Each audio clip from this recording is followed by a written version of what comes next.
Walker, running back for the Seattle Seahawks. Tyler Lockett from the Seattle Seahawks. DK Metcalf. KJ Wright. Hey, Burleson. You're watching NORBFAM. You're watching NORBFAM.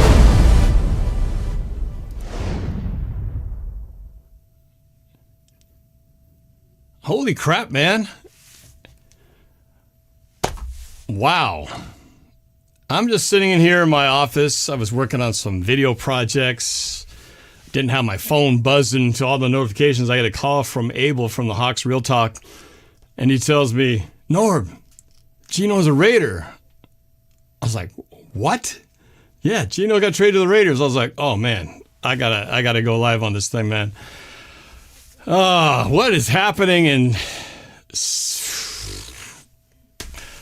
my mind has been blown by what has happened the last week.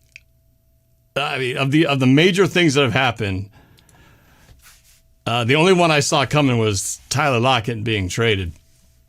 But DK wanting to trade, that kind of came out of nowhere. But this,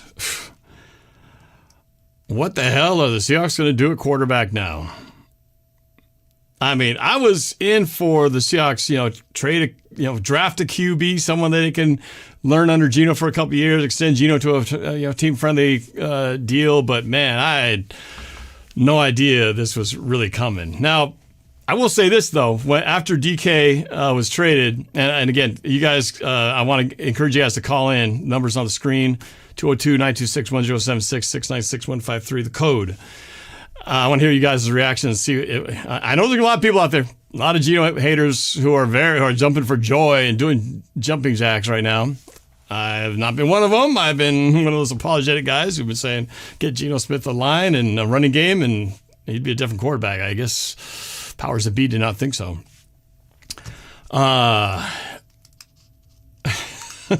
Jesus. Oh, man. What the hell? Clearly, we're going to draft one now, or they're going to maybe. I mean, there's a lot of quarterbacks on the free agency out there right now. Sam Darnold, Aaron Rodgers, hell, Russell Wilson is out there, right? The answer is definitely not Sam Howell. So let's forget about that. So, or they're going to draft somebody, or they try to pick on one of these guys. Suddenly, everything is just completely open. A couple thoughts initially. All right. First of all, this is just another reminder, again, that. And let me go back up. I wanted to say what I was going to say. When DK did say he was going to be traded, I did throw out could this possibly affect the Geno Smith re-signing? Because I was starting to think, okay, well, this is kind of changes the whole dynamic of the offense. Well, sure enough, whether they planned this or not, or whether the DK thing really did have an effect on it, it certainly seems like there could have been a correlation to whatever the plans they might have had with Geno Smith being predicated on having at least two of their best receivers. And with Geno Smith or DK Metcalf wanting to trade, suddenly you're like, now you're hurting to get just to restock the cupboards for the wide receiver. I hypothesize that that's very likely what may have changed the dynamic with Geno Smith. It's that, or else what we've learned from so many times before is you can't take any coach, you can't listen to anything a GM says in an interview. You might as well don't even listen. All right, the same thing happened. I brought this up before. When Russell Wilson was about to get traded, what did everybody say? Russell Wilson says, oh, I want to be here. I love the city. I want to win more Super Bowls, and I want to do it here in Seattle. Pete Carroll asked, oh, is Russell Wilson, is he going to be traded? Oh, no, he's our quarterback. We have no intentions of trading Russell Wilson. And what happens like a week later? Out of here, right? So fast forward to 2025, you've got Coach McDonald straight up. Is Geno Smith in the plans for next year? Oh, Geno Smith's our quarterback. He's our guy. Oh, yeah, why wouldn't he be our quarterback? That's what John Schneider says that on PFT at the Combine.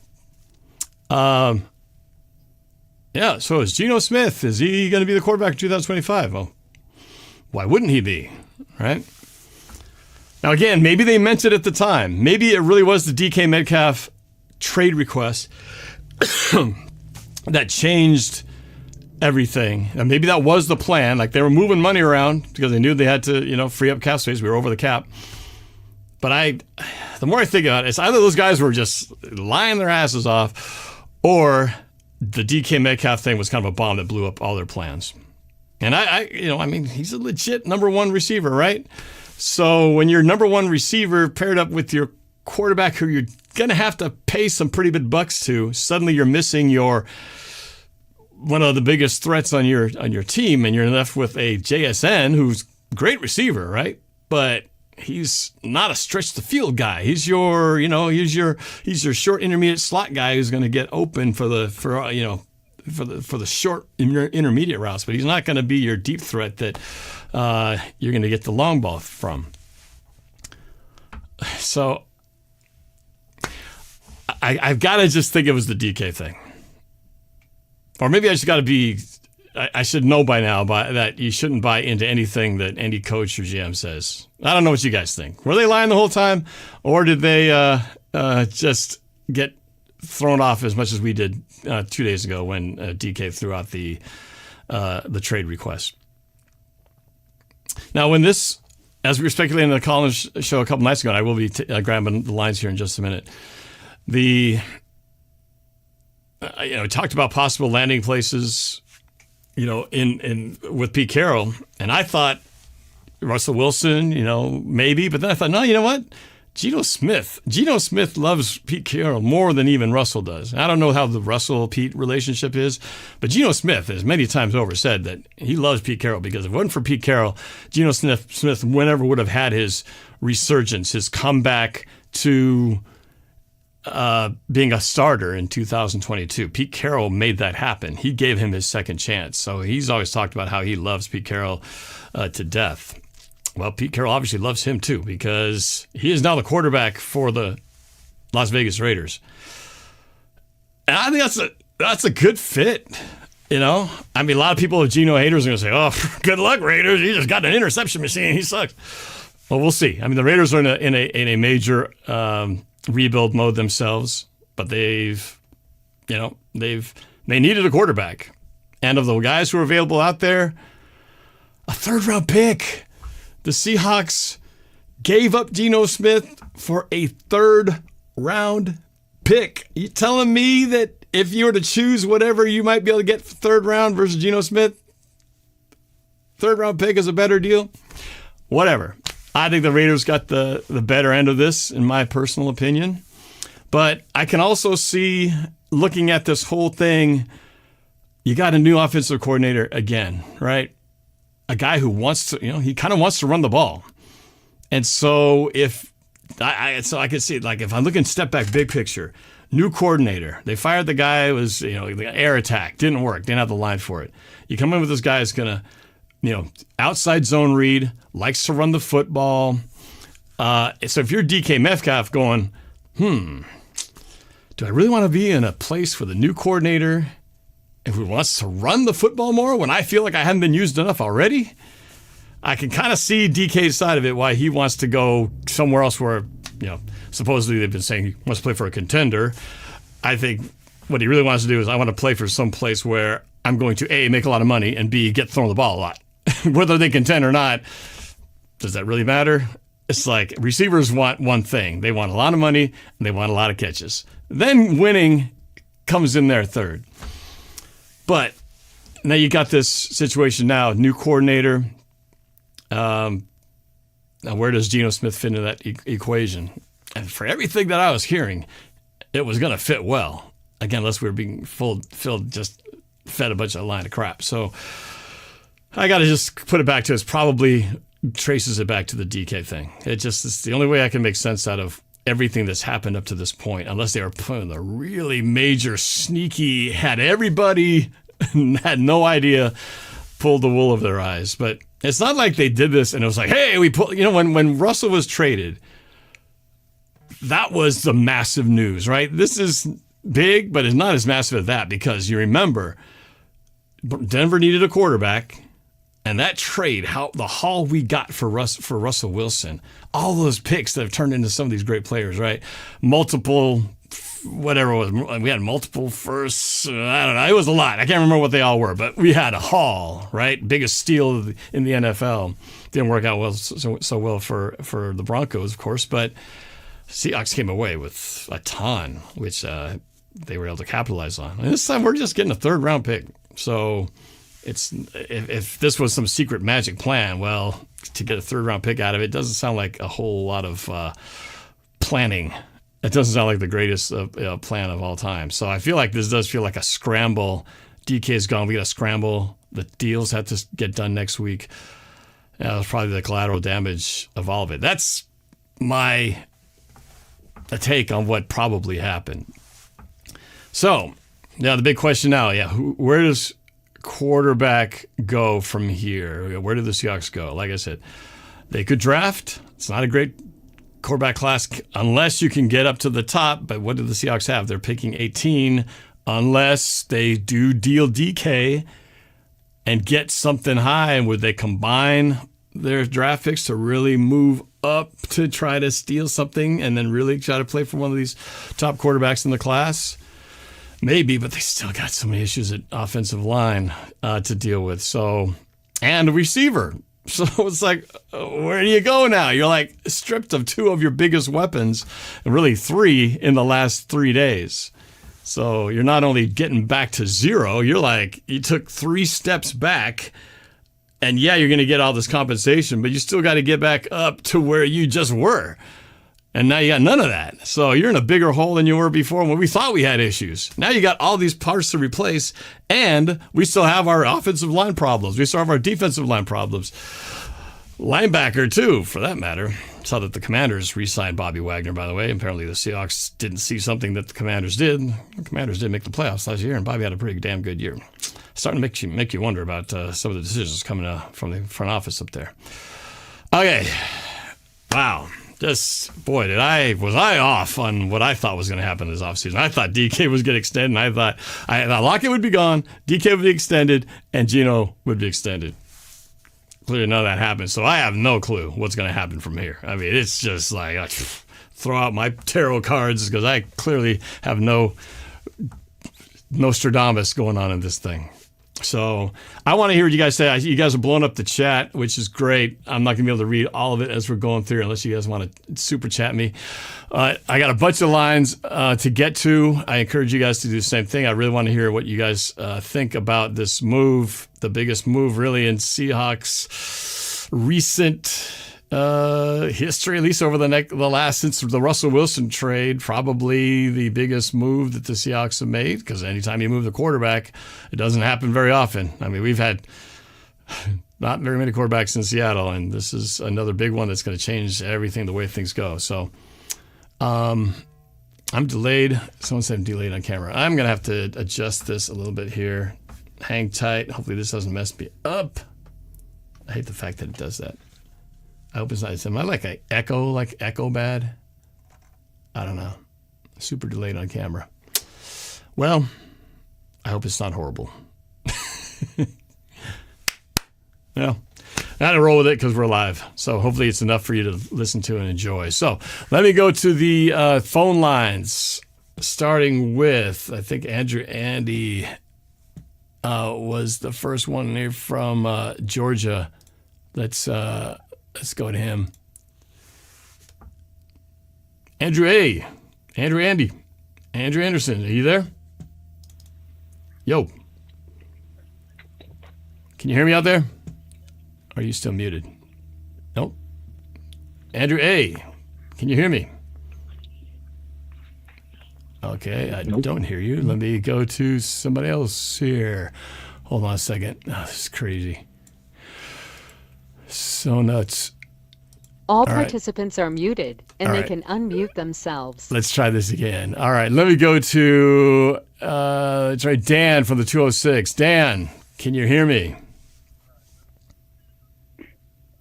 Dan, are you there? Hello? Yes, Dan, can you hear me? Hello? Yes, sir. Dan, are you there? I hear you. Oh, how about it's having connection issues? That'd be great. All right. So I'm actually calling from Wazoo because I just heard about this news and I was doing my homework. Yeah. What was your reaction, man? So, man, I don't know. I was thinking Geno was going to be our QB, and there was rumors if we were going to potentially draft a successor like Jackson Dart or something like that. But now that we've traded Geno, I don't know what the plan is moving forward with QB. Well, we haven't traded Geno yet. He wants to be traded. We're still looking for a trade partner. So they're trying to see what kind of package they can get. Supposedly, John Schneider said, we're talking to a ton of teams, as he put it. So I don't know what a ton of teams looks like, but that sounds like more than one. So if there's a bidding war for DK Metcalf, potentially, well, maybe that's going to raise the stock up. And, I feel like realistically, I thought we'd get a third-round pick for DK. Well, we got a third-round pick for our quarterback. So I don't know. What does that tell us about that? I think hoping for a first-round pick for DK Metcalf is optimistic. But if we get a second, I think that'd be pretty amazing. A third probably is more realistic. So I don't know. I don't know what the Seahawks can be willing to settle for. But, are you a fan of Geno's? It sounds like you were probably okay with him being here for another couple of years. Yeah, Geno, I was iffy about him. But he's led the Seahawks pretty well. It's just that, especially there's a hot topic between my friends if Geno should continue being the Seahawks. I was part of that. My friends here are talking about we should think about moving away from Geno or something like that, and then I have a couple friends that no, we should completely move away from Geno, potentially get our next QB up. Looking into the draft, as much as best case scenario for our draft, if we do want a QB is, and this is my take, is if we can, Jackson Dart in the second round, but I do truly feel like we still need to focus on the O-line regardless of what is happening with our players. Well, and now we need receivers too. Like I was saying, we've lost a quarterback and two receivers, and we still have offensive line problems to fix. And we need to, if we want to get a quarterback, like a real legit quarterback in this draft, we're going to have to trade up to do it, which means you're going to have to give up draft picks or something or players to do so. It's possible DK may not get moved. It's possible DK could be a draft day move if they haven't moved him before then. It's very possible that he could be one of those chips that gets kind of last second changed. But I don't know. It's but I think by the time they got to talk contracts next week. So I don't know. It's interesting. It does feel though this is total rebuild time. When you lose that many key offensive weapons, you're definitely closing the door on the past. And that was something. And Dan, thanks for the call, man. I also think that in addition to everything I said earlier, that this could also be Mike Macdonald saying, look, I came in here, I was handed this team. I was handed these draft picks from 2024. I was too late to come in here and really have my stamp. I didn't go to the combine. I got this quarterback. He was given to me. I got these receivers. They were given to me. Everything was given to him. None of these are his guys, right? And when a coach comes in, oftentimes they want to get their guys in there if they have a certain idea of what they want. I don't know. Maybe he's not really, what. Maybe he blew so much smoke up Geno's butt, though, right? And he seemed to be a pretty straight shooter. Like if he doesn't like something, you're out, right? He never minced words. I never took him to be a guy who, would say one thing and do another. He's pretty been straight shooter through most of this year, but linebackers weren't working out. Boom, you guys are out of here halfway through the season. He seemed to be really standing by Geno's side this whole time. So. Again, was this a Schneider over McDonald call? Was this an ownership call? Was this the Jody Allen call? I'm sure none of them will ever tell the truth. You're never going to get the real answer from them, but it makes you wonder, like how much BS were we getting fed, and how much was this just legit? Well, we thought that at the time, and now it's different. Quick shout out to Paul Hanna on the super chat. Hawks too low in the draft for a QB. Got to go free agency. Yeah, it would be hard because in this draft class, if it was last year, it'd be different, right? But this year, with what we have to really package something up to move forward, and that's going to be a tough deal. Let me go to the line, and we do have a lot of intriguing free agency things on there. Will be talk of Russell Wilson. I can't see it, but it'll be something people will be talking about. Let me try Andy again. Let's see if he's there this time. Andrew, what's up? You here? Yeah, I can hear me. You hear me real quick? I can hear you now. Yeah. Yeah, I don't know why, man. I'm sorry. No, it's okay. It's all right. Yeah, what'd you think of this, the news, man? Shocked as I was? I was like, what? I saw you, well, I didn't watch the news, but I watched you on live stream about DK and Lockett. I was like, what? How would that happen? Yeah. I think I'm more shocked.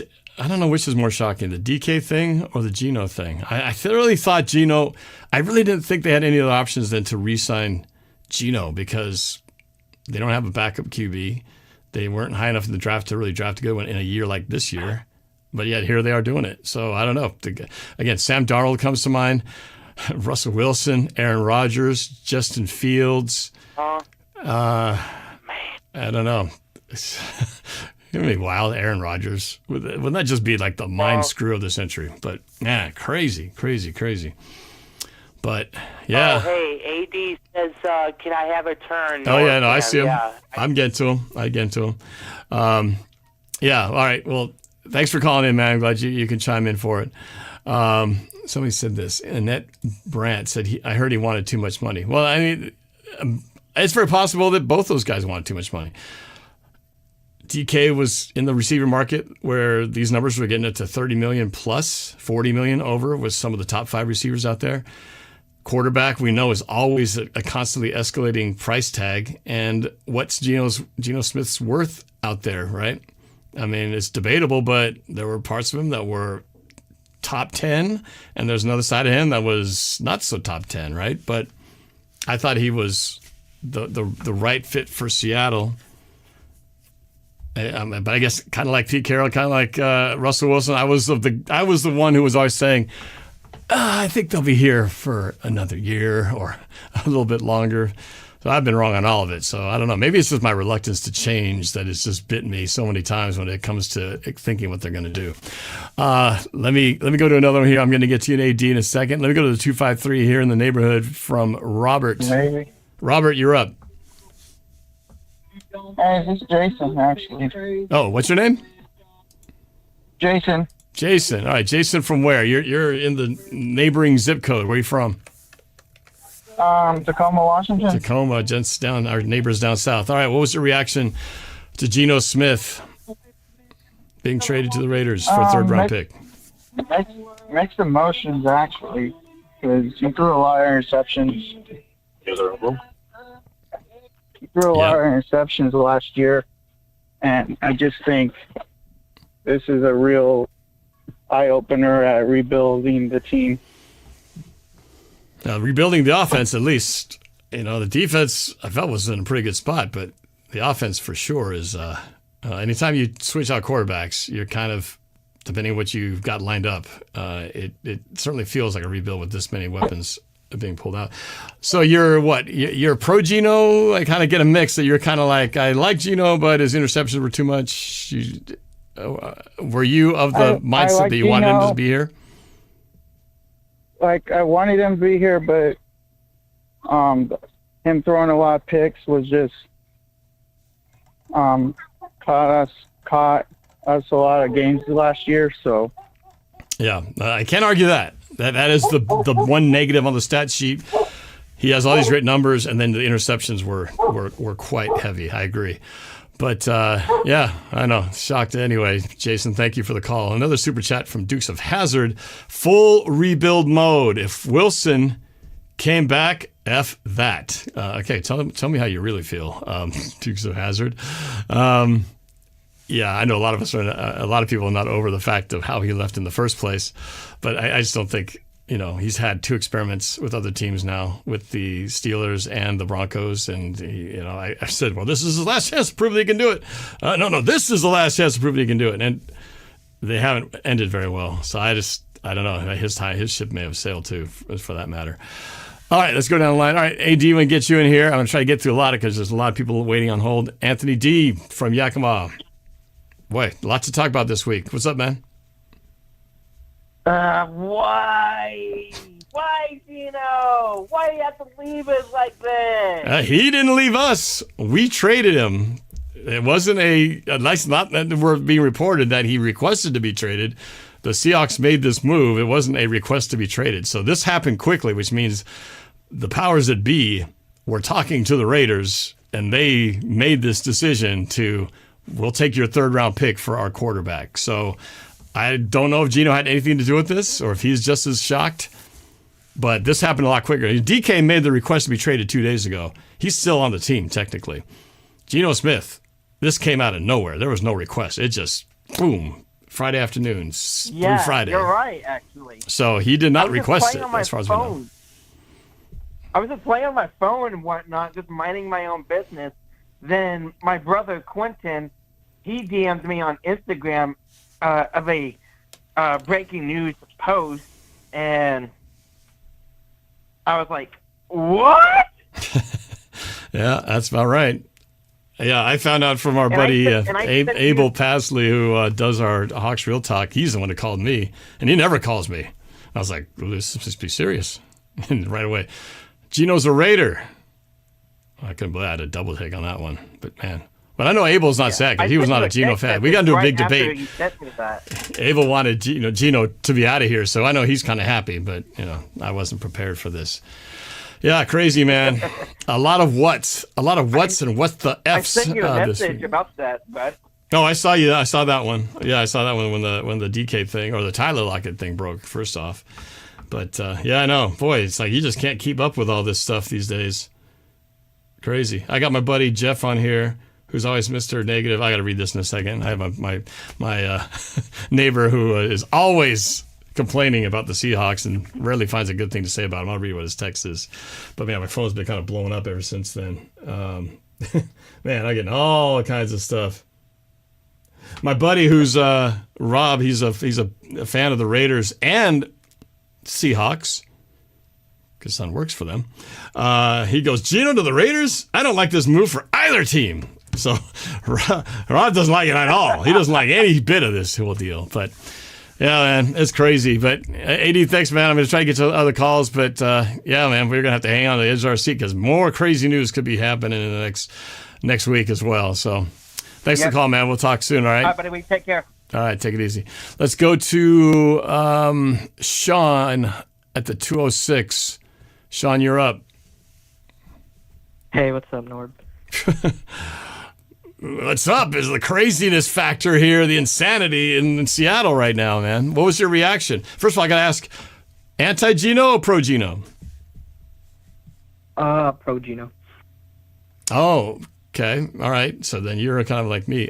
Hold on. Before I say this, I got to acknowledge these super chats. Dukes Hazard again says, here I said that. I got that one too, with the full F that if Geno comes back. But there is a Grid Flow super chat. Oh, wait, sorry, I got to catch up with these super chats. Serenity72, thank you so much for the $5 super chat. Hey, Norb, my husband and I sit in the row behind you at the games. Oh, thank you for not being like really mean to me for when I live stream, because a lot of people, I've had some people behind me who aren't very nice.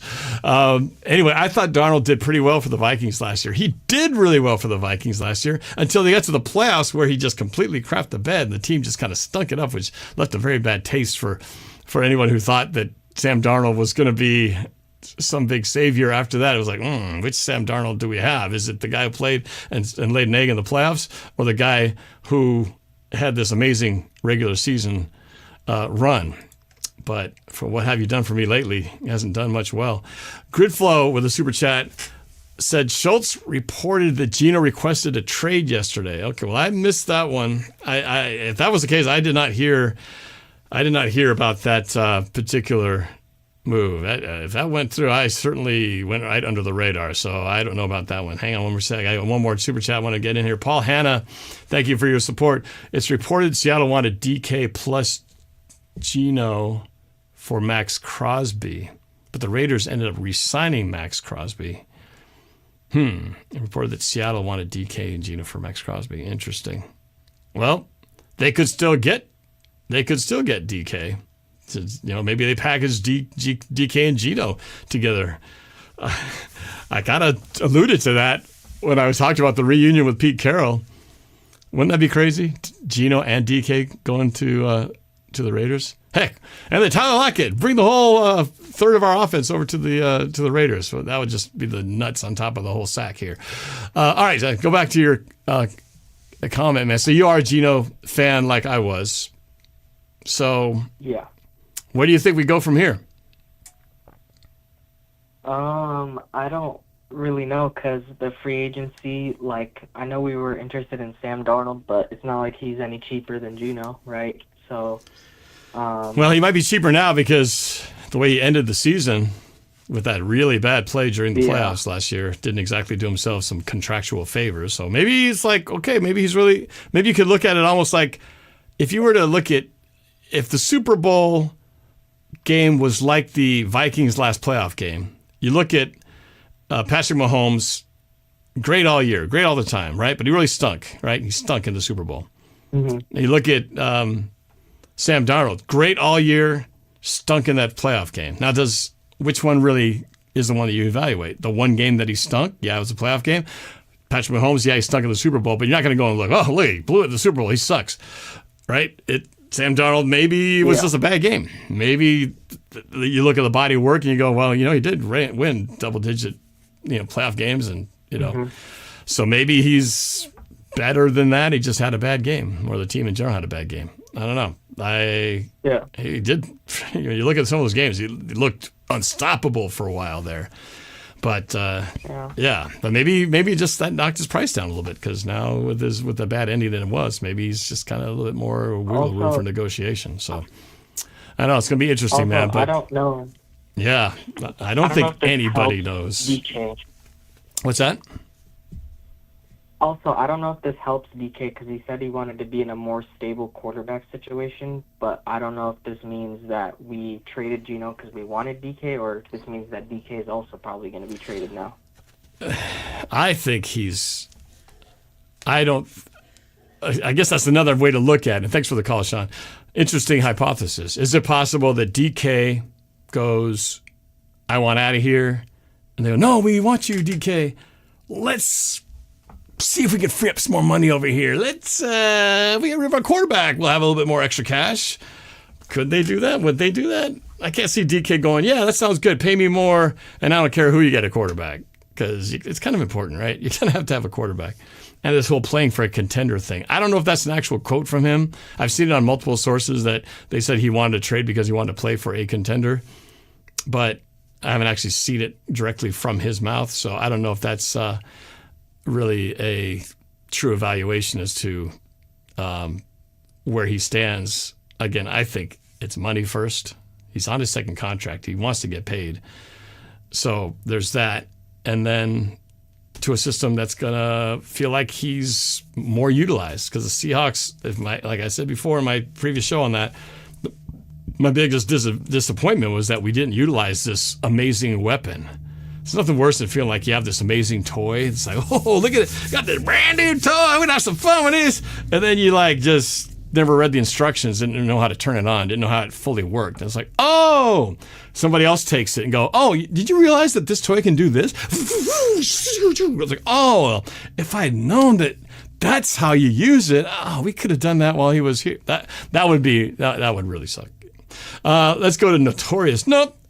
Notorious says, could Justin Fields be a temporary solution?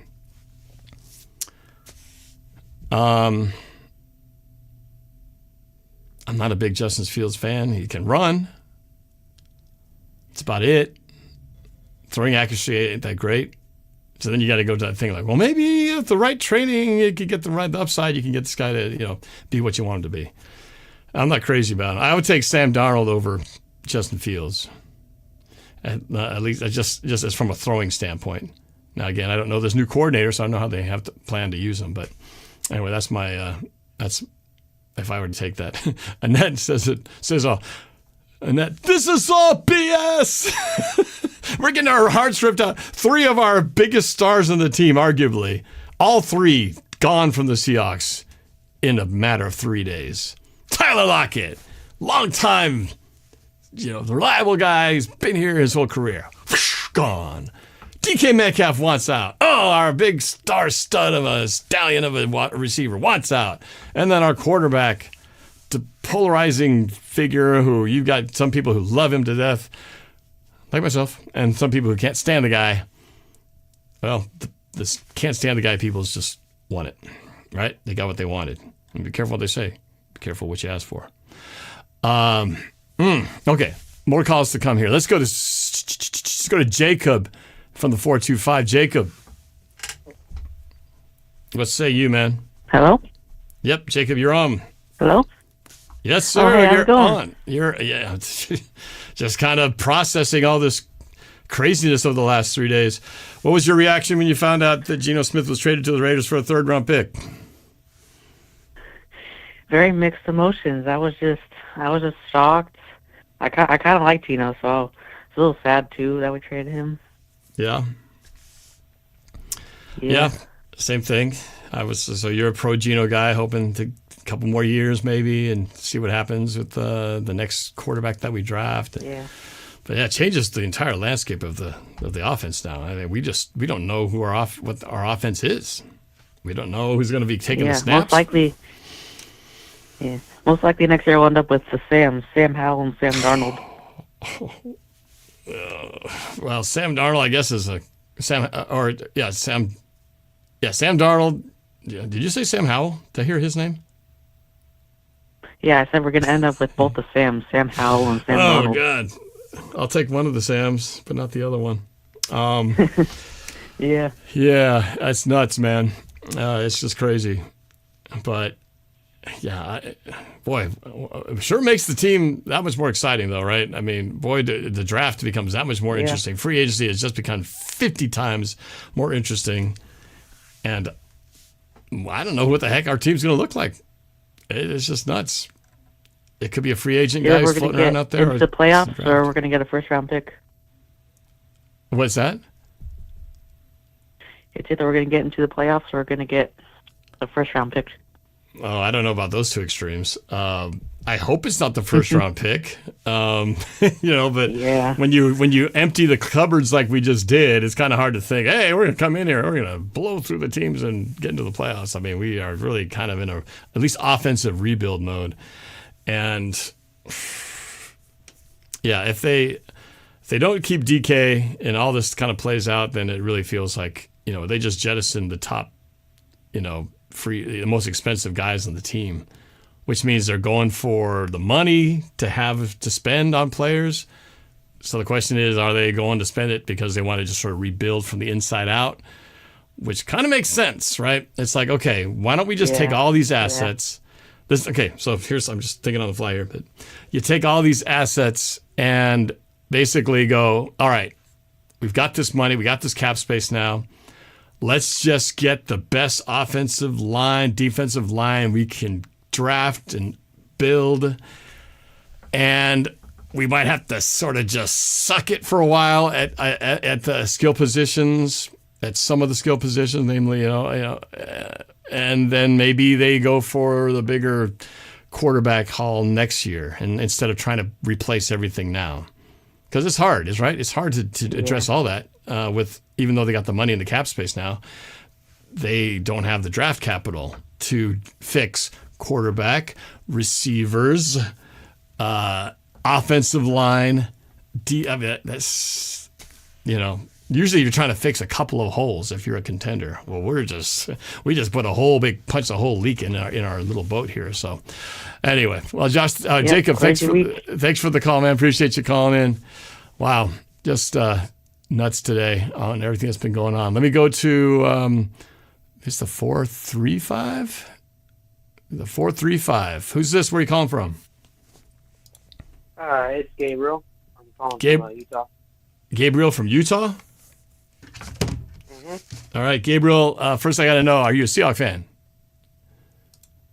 Yes, I am. Okay. Are you a Geno fan?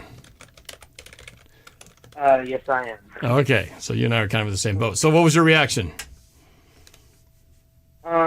Of course, mixed reactions with it. I'm excited to see what happens with this. Like, what's the motive behind this? What are we trying to go with, right? Are we doing this to try to hopefully keep DK, or are we trying to do this because we feel the need to sort of take a couple bad years, get some good draft capital, and build back up? Or are we, do we have faith in some guy that we think is going to come here, right? Mm-hmm. And so I have mixed reactions with it. I always defended Geno. I felt like if there was an argument to be made for him, I was probably making it. And so I decided I don't think it's really hit me yet fully. Yeah, I know it's a lot to think of, because I always thought that Geno, if they had a better line that could pass protect and run block better, that Geno would have had a better season, would have had better stats. He already had good stats from the offensive, yardage and completions and all that, touchdowns, but it was the interceptions, obviously, that did him in. But when you're throwing the ball that much as we had to, you're putting the ball into harm's way more often than you should. So, you're going to get the yard. The more you throw it, the more all those attempts and yards and stuff are going to go up. But of course, the more you put it up in the air, of course, you're going to risk getting intercepted, which is what happened to him. But maybe it could be one of those things where it was like, well, there's no way we're going to get Geno a line that he needs. If this is the Geno we have with this line, then what's the point of keeping him if the line's not really going to improve that much for at least the next year or two? And that's the amount of time you have him. So in some ways, it kind of makes sense. Like, well, let's not waste Geno's later years here struggling and doing the same thing against a line that's not going to improve that quickly. Let's speed up the process of getting the line fixed. Let Geno play somewhere else where they have a better setup for that. And let's get a guy who can grow with this offensive line.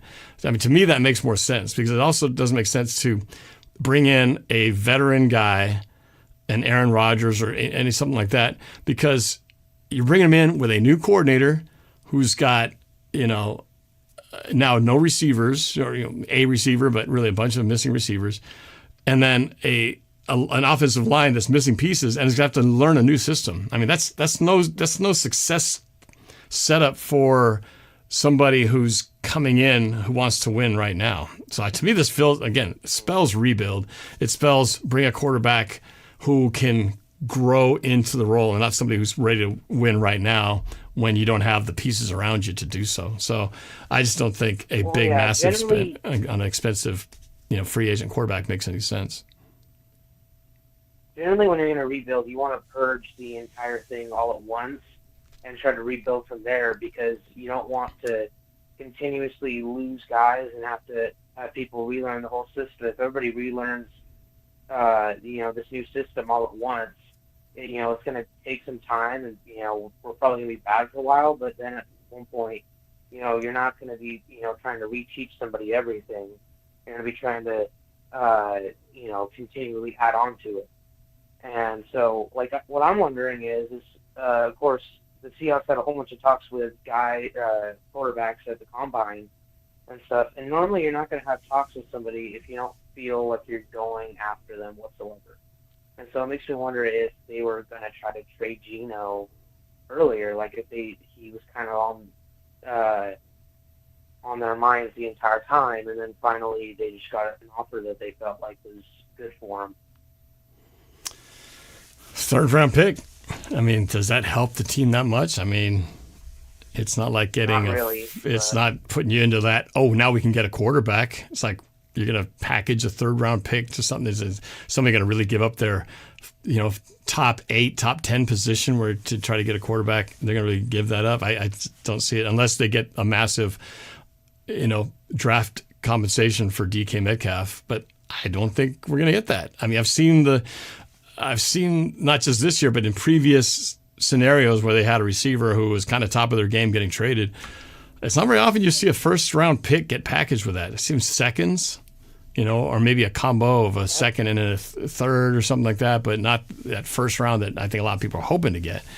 But I don't know. I'm slowly more and more starting to condition myself to thinking this really is going to be a true rebuild year. The Seahawks haven't really had a true rebuild. They've kind of gone through a retread, but we're always still contending, right? We're still right in the mix in that barely not make the playoffs, which of course doesn't help you. You don't make the playoffs and you don't get any draft picks at the same time. So it's like you're stuck in that mediocre realm where you don't really get to improve much because you're just stuck in that middle of the road. So I'm starting to get more wrapped around my head that this might just be one of those years, man, where it's like, let's wipe the slate clean. Mike McDonald sort of starts it from scratch. I get and start with a new quarterback, get new receivers he wants. You're starting off with a new coordinator. Let's get on the same page together. Let's get some guys in the trenches. Let's really build these things up the way I want it to be. And then you start bringing in the shiny new toys to kind of run everything. I'm feeling like that's what I'm starting to get set up for. Unless they do some crazy free agency splash with a quarterback that is a big name, then that would change my mind. But anyway, that's where I feel like this is going. But hey, man, Gabriel, thanks for the call. I appreciate it. We're going to get to another line here. So let's go to Sergio from Vancouver. Sergio. Sup, Norm? Blood pressure up right now. I talked to you on Wednesday, and I told you that we would extend Geno. Yeah, I know. Obviously, I was wrong. I was wrong. I've been saying that too. You're not the only one. I don't know. I still think that this DK thing kind of threw a monkey wrench into everything. Because I could see how if they felt like they could have DK and Geno paired up together, that they'd make this work. But maybe with DK out, it's like, well, now what? You got Geno with nobody to throw to. The chances of DK being out. Say again? I think this increases the chances for DK to get traded. I think I think so too. Coming days. I think for sure now. Why would he stay? Okay, I'll stay for a who knows who's going to be throwing me the football, scenario. So, yeah, man, it's pretty wild, huh? Heavily pursuing. Seattle is heavily pursuing Sam Darnold. I don't know how to feel about that. Maybe they can get him for cheaper. I don't think he's horrible. He ran in a similar Kubiak offense. Does that mean same system, better results? Not really. But, I mean, man, this is like a high, like free agency coming up in the draft. It's like, what is Seattle going to do next? Well, and you look at Sam Darnold, too, and he has some nice weapons on that team, right? I mean, that was a pretty well-balanced team with not a ton of holes in it. That's why it was so shocking how poorly they did coming out of into the playoffs, one and done. So put that same player in this system as it is right now, they're not going to pick up some wide receiver in free agency. I feel like they got to get it through the draft. And otherwise, receivers are expensive out there, right? I know people mentioned Cooper Kupp, would that scenario work? He might not even leave. I know. He didn't want to leave, but it was the Rams who were saying they were going to shop him around. So, but, I will actually I'm going to root for Geno Smith to succeed with the Raiders. I didn't want to really root for Russ to succeed, really. I mean, obviously, when we got the trades, I wanted the trade value to work for us and for the Broncos to suffer. But I kind of want Geno to have a successful rendezvous with Pete. I kind of can, they're not in our division unless we play them in the Super Bowl or some random, AFC matchup. Play them next year. Are we doing the FC West next year? Or are they just on the schedule next year? We play AFC West next season. Oh, it's already next season. Jeez, that's amazing. Well, that'd be wild. If you could rematch against those guys, that probably will happen. But I don't know. I guess for now, I'll be watching that from a distance with a little bit of like, hey, you know what? I believed you in you before. I had no issue with Geno personally. I don't mind seeing him do well, reunited with Pete Carroll. But as far as our situation, yeah, it's Sam Darnold and Jackson Dart, baby. Let's go. Jackson Dart, I mean, he had a nice combine, man. I mean, that would be a nice pickup. But, boy, what's it going to take, though? What's it going to take to get him in the draft? We could have gotten Michael Penix last year if Atlanta didn't just blow the whole market, the QB market up by drafting him when they did. And maybe we wouldn't be having any of these problems right now. But here we are in this shallow draft class, and Jackson Dart, though, looking like a promising one. But would we have the capital to get cap it? Space. Cap space is not a problem anymore. We just saved a bundle. Dukes a Hazard with another super chat. Thank you very much, man, for the support. Geno said, "Get me the F out of here while I'm healthy. We need an O-line and everything else." 2013 rebuild again. We'll be watching the Raiders. 2013 rebuild. 2013 wasn't the rebuild. We were rebuilding in 2010 through 11. 12 is when the fruits of that labor came after Pete came here in 2010. We were 7-9, 7-9, and in 2012, that's when we made that run against Atlanta in the division and almost pulled that sucker off. But 2013, it all came together. But that's because we had a dirt cheap quarterback too. That was a diamond in the rough right there. So, yeah. Well, we'll see, man. As the wheels turn, is going to be very, very interesting, man. So, but thanks for the call. I appreciate it, brother. Yep. All right, let's try Monty. Monty from the 425. Monty, what's up? Yeah, hello. Can you hear me? I can hear you loud and clear. What's going on? All right, brother, man. Well, I got a couple thoughts. First of all, I just wanted to say we're going to trade Geno Smith right now, a guy who still threw 70% completion percentage, even though he was getting, but I'm just going to keep my language clean here. He was getting smacked around with our non-existent, pass protection offensive line, and and then we think we're going to do what? We're going to go get a rookie out there. We're going to get who? What are we going to do that's going to Justin Fields go run around with his head cut off? We need to have some protection before we even think about getting rid of somebody like Geno, man. You know what? Honestly, if we would have had half a decent offensive line, I really think that we'd be thinking a lot differently about Geno. I think we'd be looking at more Pro Bowl seasons, a lot of other stuff like that. And so there's that, and I want to hear your take on that. My second comment is, no way in hell should we ever get Russ back. The way he left, it was just awful. And then the media covered up a lot of stuff. You want to talk about, I appreciate what he did with his charities, but this is a dude who did all these charities for the cancer kids, and then he barely donated over 20%. When you look at J.J. Watt, for instance, his fund, they donated 98% of the income to that. Didn't line that, he was lining the pockets of his brother. Sierra was on the payroll, $250,000. I hate to be trashing him like that, but it's like, dude, do we want that circus over here? So he's washed, but I'm just a little upset. I'm pretty emotional right now. We just traded Geno. I'm in the store right now. I'm in Trader Joe's walking around, and I'm just sitting here like, dude, we freaking traded Geno. And I was, I've been talking to people in the store about it and everything, and they don't even watch football, and that's the mood I'm in right now, man, because you give a guy no protection. It's like you lead a sheep out into the slaughter, and then you say, oh, he got slaughtered. Guess what? We'll trade him over. We're going to go watch him shine if he gets some sort of protection over there, and maybe another receiver or two. But I am happy about the cap space if we do trade DK. He's starting to become a problem, but that's another thing, man. DK, dude, and then Tyler, he's washed by now. I hate to admit it, but Well, we kind of all the Tyler one. We all kind of knew that was coming, right? That was just like you could see that one from a million miles away. Nobody should have been surprised at that.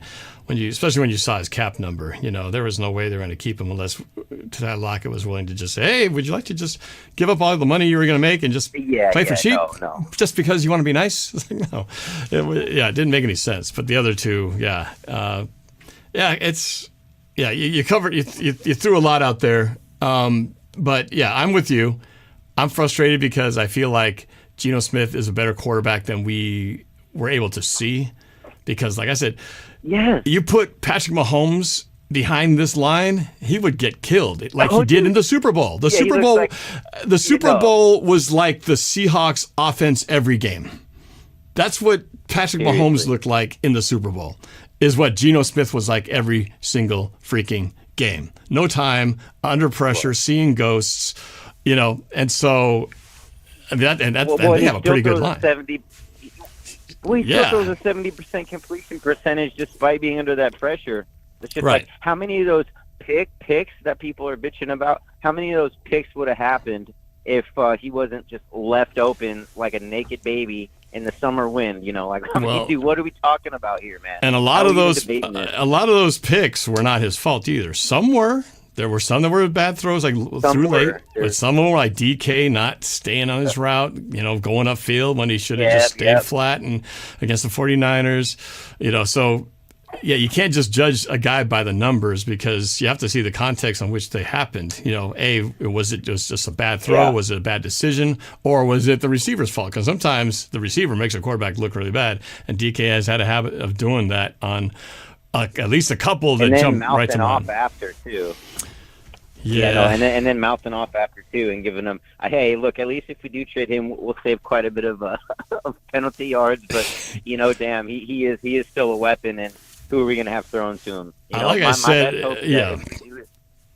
Like I said, man, it'll really bum me out if DK Metcalf goes to the Packers or some other team, and they just light it up with him. He just becomes Randy Moss type numbers, and we were like, "What the heck, man?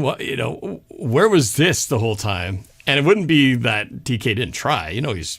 Every receiver's goal is to get open and catch every single football, but that would just suck. He was double covered a lot. We do got him. He was double covered a lot, which is why JSN had the season he did. That's why Tyler Lockett would have the years he did prior to this season when he was really down. But and still, he got 900 plus yards for being double covered and sort of being like the distraction guy. Well, all I'm saying is that he's still going to get double covered. He's still going to get the command. But if somebody can unlock him to where he's getting 1,500 yards a season and lighten it up with catches, I'll be like, man, they figured it out. How come we couldn't, this time? But you get a quarterback who can't stand upright because he's on his back all the time. Yeah, it's like, again, you could put anybody back there and they would have been in trouble. So, so I'm with you. That's why I'm kind of bummed. I just thought, they had a good quarterback already. Now we got to find another one to be at least as good as he. No, I know, right? And yeah, hopefully, and we might have to tank a year, and then maybe we get lucky, or maybe we trade DK, we take that cap space, maybe we pick Sam Darnold up, but we got to get an O-line, man. If we're gonna actually rebuild, we got a good defense. We'll probably get another guy or two. Maybe we'll get lucky in the next draft. Maybe Arch will come in. Maybe we'll tank and go like 2 and something and get Arch. But then it's like I don't even want to watch us do that, man. That's terrible. I don't want to watch us go through that. It has been a long time. What the heck, man? Yeah, I know. Well, thanks for the call, man. Appreciate it. Good stuff, man. I feel you. I feel you. Oh, one more thing too, dude. When I was saying this, dude, there was like this one dude turned around. He was working here at Trader Joe's. He's like they traded Geno. I was like, he didn't even know. Yeah, no, he didn't even know, bro. Oh man. But all right, man. I'll talk to you later. Yeah, thanks, man. I appreciate it. Yeah. I can't remember what I was going to say. I spaced out. I was going to say something really profound, and I forgot what it was. Is it Geno? Is it DK? Yeah, whatever. It wasn't that important. Oh, man. Oh, maybe Raul Schneider has never got the priorities correct. If you build an outstanding offense line, you can have the most mediocre quarterback running around. And maybe John Schneider's finally learning the error of his ways, because he's been infamously quoted as saying, "Oh, teams overpay for interior offensive linemen." Clearly, that was the biggest issue for the Seahawks. So maybe he's finally kind of figuring out that maybe you really do have to put some effort into that side of the football, because your shiny new toys can't stay shiny when you got nothing protecting the thing that's got to deliver to those toys. Let's go to this 360. Oh, I got a lot of Washington callers today. 360 to Terry, I think. Terry, is this you? Hello? Terry? Hello? Yes. Is this Austin? Terry? What's your name? No, I'm Austin. Oh, it's Austin. Okay, I'm just going off of the going on the caller ID here. But Austin, I haven't seen you in a while, man. This, in case you didn't know, Austin is the guy who was wearing the Seahawks helmet during the my reaction at the bar when the Seahawks, when Geno Smith, former quarterback Geno Smith, ran it in for a touchdown to beat the 49ers in San Francisco. Austin, how you doing, man? Yeah, that's me.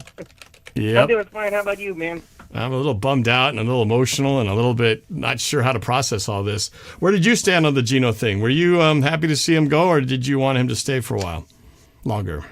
I was actually a little surprised, to be honest with you. But if it's the way that, to be honest, I think the fans just actually were just tired of him making all those mistakes and errant throws that he made last year. And it really felt like if it's the way that the fans want him to leave, then so be it. But I'm really happy that he's with Pete Carroll now in Las Vegas, and That's what I was saying. wish him nothing but the best of luck over there. That's Yeah, like I said, I'll have a little smile on my face if I see some wins from Geno with Pete, some hugs afterwards, and maybe another Seahawk wanders that way. I guess it wouldn't shock the hell out of me if DK went there. Wouldn't that be the most ironic twist if that actually happened? But yeah, I'll be rooting for the guy, because I wanted him to stay a little bit longer, but I hope he does. I hope he proves everybody else wrong and just lights it up and is like, see, Geno Smith is a good quarterback. So yeah, we'll see how that need goes. a better offensive line and everything, because that's definitely what led to him making all those mistakes, with him being under pressure and all. And sometimes when he gets out of the pocket, he just doesn't make the right type of move. And to be fair, we faced very tough defenses all season long. The Bills, they're a tremendous team, despite them not making it to the Super Bowl, with Kansas City getting the edge over them that year. But that's a totally different aspect of the AFC. What matters most is how we're supposed to do in the NFC, and NFC West in particular. Some games wasn't his fault, and it just really felt like that he shouldn't take blame for himself, let alone his receivers kind of weren't on the same page with his schemes and everything. That's what led to him making all those mistakes whenever they're not on the same page. So you can't really blame just one person in particular. Yeah. And I agree. Yeah. Yeah, I feel like he got a kind of a raw deal, but what do you want the Seahawks to do, man? Do you think they should go after one of these free agent quarterbacks, or do you think they should get one through the draft? What's kind of your lean here as far as what you think they should do moving forward? I really figured that if they really want a veteran quarterback, they really need to find one that fits their schemes and everything. Not just like a parallel, like with Russell Wilson now, because he's not the Russell Wilson that he was with, that he began with us back in 2012, and we won the Super Bowl the following year. I just meant like we need just to find a quarterback that really fits our scheme, and not just how they did with the former group. They just need to figure out what fits into their scheme and make it our own unique way, rather than just copy and paste, because that doesn't work all the time. You just got to find a great player with their own original scheme and make sure that they're all on the same page. Yeah. Simple as that. So well, and that might be the thought, that might be the thought from Coach McDonald, because as I said earlier, he inherited all these players, right? He inherited Geno, he inherited these receivers, he inherited this line. He didn't get to be part of the draft process really in the beginning of the year last year, because he came in so late when the last coaches hired. So maybe it's kind of like, well, if that's the way these guys are going, and there's no poison, the last of the two weapons that they had are going to go out the door. Well, then maybe it's just time to restock the whole thing and build it up his way, the way he wants to do it. And so we'll see what that looks like. As far as we've seen him do it on the defense, and that's his specialty. So how much does he know about rebuilding the offense? Well, he's going to have to do it with the new, coordinator Kubiak, which I like the idea that Kubiak, they got him early. He's going to be involved in the draft process so he can really get guys that fit his system, because the Kubiak system requires different type of linemen, not the big guys who just take on the guy in front of you. These guys have to be able to move laterally. A lot of quicker feet guys, maybe not as big, but much more nimble in this zone scheme. So maybe that changes the way they would approach the draft than if that had been a different system. So maybe this is it. Maybe this is the resyncing up they needed to do, and they had to cast some weight off, or else the weight casted themselves off, and they had no choice. So I guess that's kind of how it's rolling here, because if they don't want to be here, or at least one of them doesn't want to be here, I don't know about Geno. I don't know if I saw some people comment that Geno Smith requested a trade yesterday. I didn't see that news. But if so, if a guy wants out, well, then it's either they just didn't want to be here anymore, or they weren't going to get the money that they wanted. And ultimately, when it comes down to bottom line business, right? Players want to get paid. No one's no one's paying. No one's playing for charity. No one's playing because they just want to be giving. But in the end of the day, most players will go where they'll get paid the most. Most of the time, there are a few exceptions, but that's usually when it comes down to. So, all right, Austin, it's good to hear from you, man. Hope all's well. We'll see you, I'm sure, sometime. What's that? Yeah, and one more point. If they do draft a quarterback, I really hope they draft a quarterback that has all the skills of Lamar Jackson, Josh Allen, and Patrick Mahomes combined. That's all I'll have. Is that all you're asking for? You just want a hybrid of Lamar Jackson, Patrick Mahomes, and Josh Allen? No problem. We'll just get the greatest quarterback that ever lived all in one package. Exactly. I would love that too, man. Maybe someday that guy will fall to us. We'll just have to wait and see. All right, I'll let you go ahead and go. All right, man. Thanks, man. It's good talking to you. Bud. All right, take it easy. We'll see you soon. Good talking to you. Yeah. All right, let's go.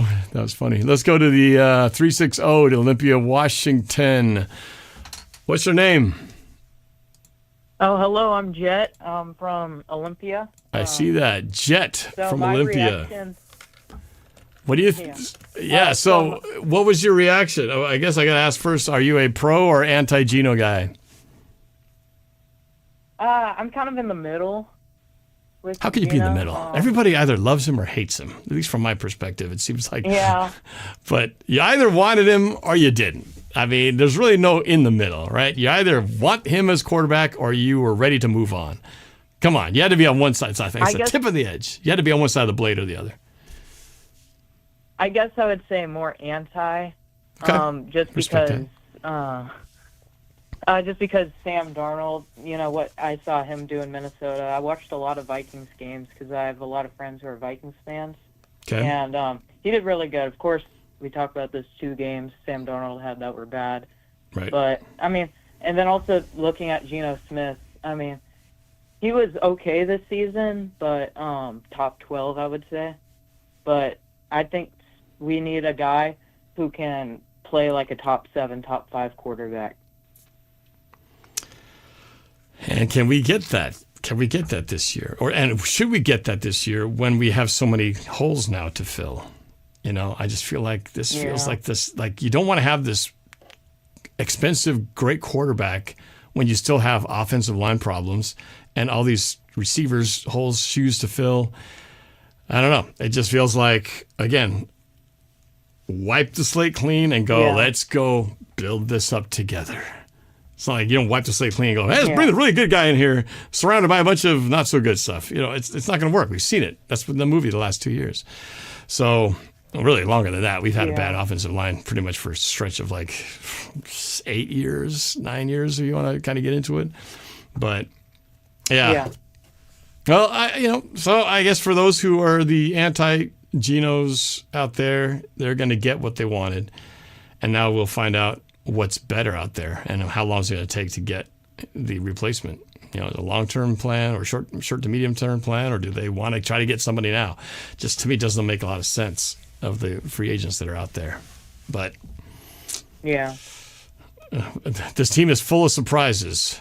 So I wouldn't be done being surprised, I guess, at this point. I don't think anybody's off the table now. So you never know what they're going to do. It's unpredictable, for sure, is one way to describe this offseason, for sure. But, yeah. Wild stuff, man. Well, I think... Go ahead. Yeah. Oh, yeah.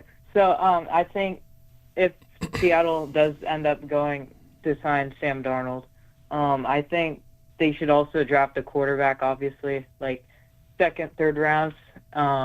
Maybe a Jackson Dart, Will Howard even, or Dylan Gabriel, just because of, like, Dylan Gabriel and Will Howard's college of how they did there. Yeah, I mean, those are definitely some of the top names out there, but are they going to drop? How far will they drop to where the Seahawks have a chance of getting them? You know how quickly quarterbacks go. Last year was even a bigger example of how quickly the quarterback fire just caught on. Once Atlanta drafted Penix, it was quarterback. I mean, it's quarterback feeding frenzy, and there's not a lot of them in this one. So we're going to be up against all the other teams that are looking for a quarterback too. So yeah, I don't know. It'll make the draft very, very interesting for sure. But next week alone, I'm sure more moves are not yet finished yet. So we'll see. I thought the biggest problem we had was, can we get Ernest Jones to sign, extend to a longer-term contract? That was my biggest worry this whole offseason.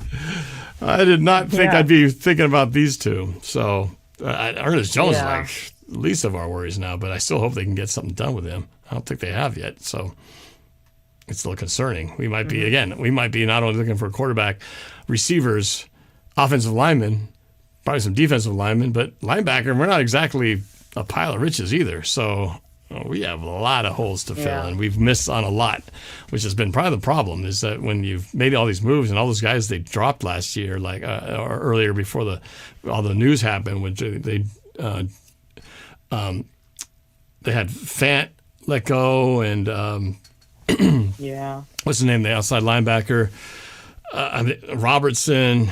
The safety is like, these are all guys that they basically, you get nothing back for them. They were swing and misses, failures to either scout proper talent or develop them into what you wanted them to be. Because to have to just unload four guys, Rayshawn Jenkins, was one of them, and not a good showing for the moves that were made, and the failure for those two, failure to launch, unfortunately, results in where we're at now. More empty holes and nothing to show for it. So anyway, all right, man. Well, thanks for the call. Appreciate you. Jet, we'll talk to you soon. Yeah, thank you. You bet. I want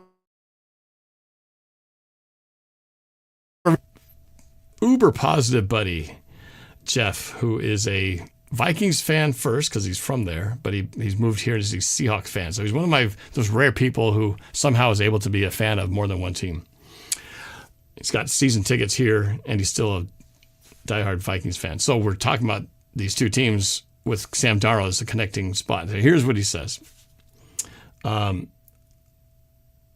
Here we go. Hawks suck. What's their plan? No quarterback, almost no receivers, no offensive line, below average running backs, and the defense isn't very good. Is there anything to be excited about? Maybe Sam Darnold is coming this way? Darnold is not an upgrade. Probably a downgrade considering the O-line. The Vikings had a good O-line and elite receivers, including the tight end position. And that's what I was saying. You take one guy who's good here and you just think, oh, well, he's got good stats. He'll be good for us. Like I said, you could take Patrick Mahomes and put him in our system as it is constructed right now. And now you're without DK Metcalf and Tyler Lockett. How successful is that going to look like? And is he going to want to come here with knowing that there's this like, oh, but hey, come be quarterback for us. Who are your receivers? I don't know. JSN. We got him. Who else? Somebody in the draft. How enticing? How successful? What kind of success potential does that look like? It's a very negative text from my buddy Jeff, but he's not lying either, and he knows the Vikings because he's a fan. So this is coming from a Vikings fan saying Sam Darnold is not an upgrade, probably a downgrade given this offensive line and the weapons that he had to throw to. Jet Benson says Vikings did not have a good O-line. I don't know, but they look pretty darn good for the regular season. They only lost, 3 or 4 games? They can't have a sucky offensive line and win that many games, could they? Let's go. I got a few more callers on here. Thank you guys for staying on and being patient. Oh, hold on. Oh, yeah, super chat alert. Dukes of Hazzard says, geez, Norb, we were barely holding on with who we had. Now what? I know. You thought we had problems before this week. Oh, we got to fill in. How are we going to fill in that offensive line problem we have? Now you have to say, how are we going to fill in that offensive line problem we have? And that quarterback problem that we have? And that receiver problem that we have? And the other receiver problem that we have? And if they don't get Ernest Jones re-signed, we are back to scratch in the linebacking department. Jeez, man. Thank you, Dukes of Hazzard, man. Appreciate you chiming in with the support. John Schneider, I hope you have some tricks up your sleeve, bro. Let's go to the 630. Yo, from the 630, who's this? Hello?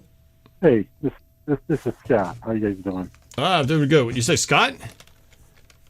Yeah, Scott. Scott, yeah, where are you from? What's 630?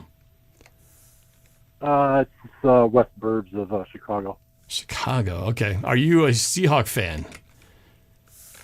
Die hard. I grew up in the 70s and 80s with a lot of shitty teams, or excuse my language, but a lot of crappy teams in Chicago.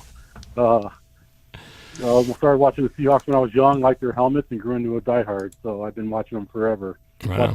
Watched the Chicago team's secondary, but I've watched the Bears try and rebuild many years, and they keep fumbling it. So I'm hoping the Seahawks can just wipe the slate clean and start anew. That's what they got to do. I mean, I heard you say it earlier. There's no use keeping Geno or keeping Metcalf if you're gonna wipe the slate. Why pay them and not go for the Super Bowl? I mean, then bringing in a vet would be dumb too.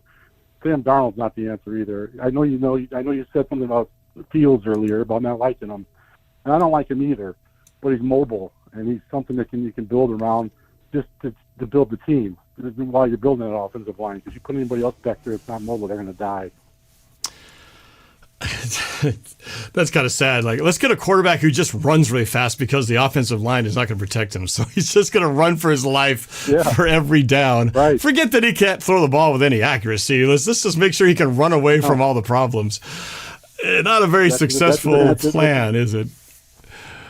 No, it's not. That's why they're kind of in a predicament right now. I didn't see this coming. And like you said, you saw the Lockett thing coming, but Metcalf is a surprise. And then I just turned this YouTube on just probably about an hour ago and caught you guys were already started with the Geno talk, and that's the first I heard of it. So okay, yeah, I can't breaking it right here for you. I can't say I'm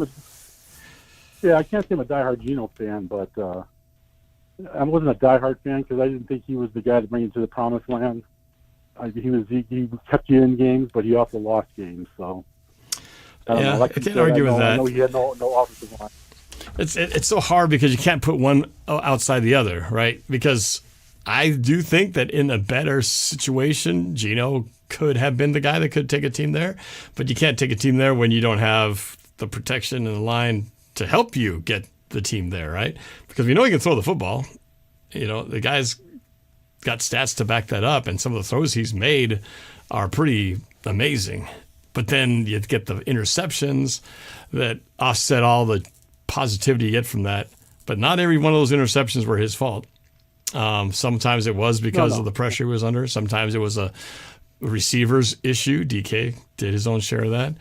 And some were his own fault, just a late throw or a bad throw.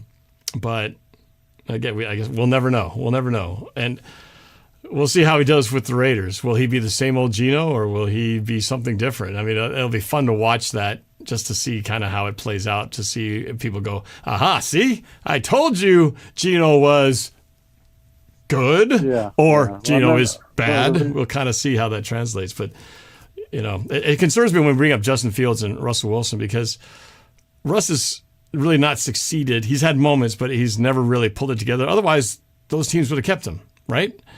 Justin Fields and Russell Wilson both run Pittsburgh, and they're both being talked about not keeping either of them either. So we don't know who's going to end up there. I think they're leaning towards Justin Fields just for the age, but we don't know for sure what's going to happen there. I heard that Pittsburgh is interested in DK, or there has been interest in DK. But, again, that's, do we just get the retread of another team's cast off and think they're going to flourish here? With what? We're worse on offense right now than we were a week ago. We're 3 players worse than we were a week ago. Yeah, for sure. And the thing that scares me is not to talk about another subject, but they're supposed to have this great. They've been building this defense with the cornerbacks they've been drafting, and honestly, they can't stop anybody.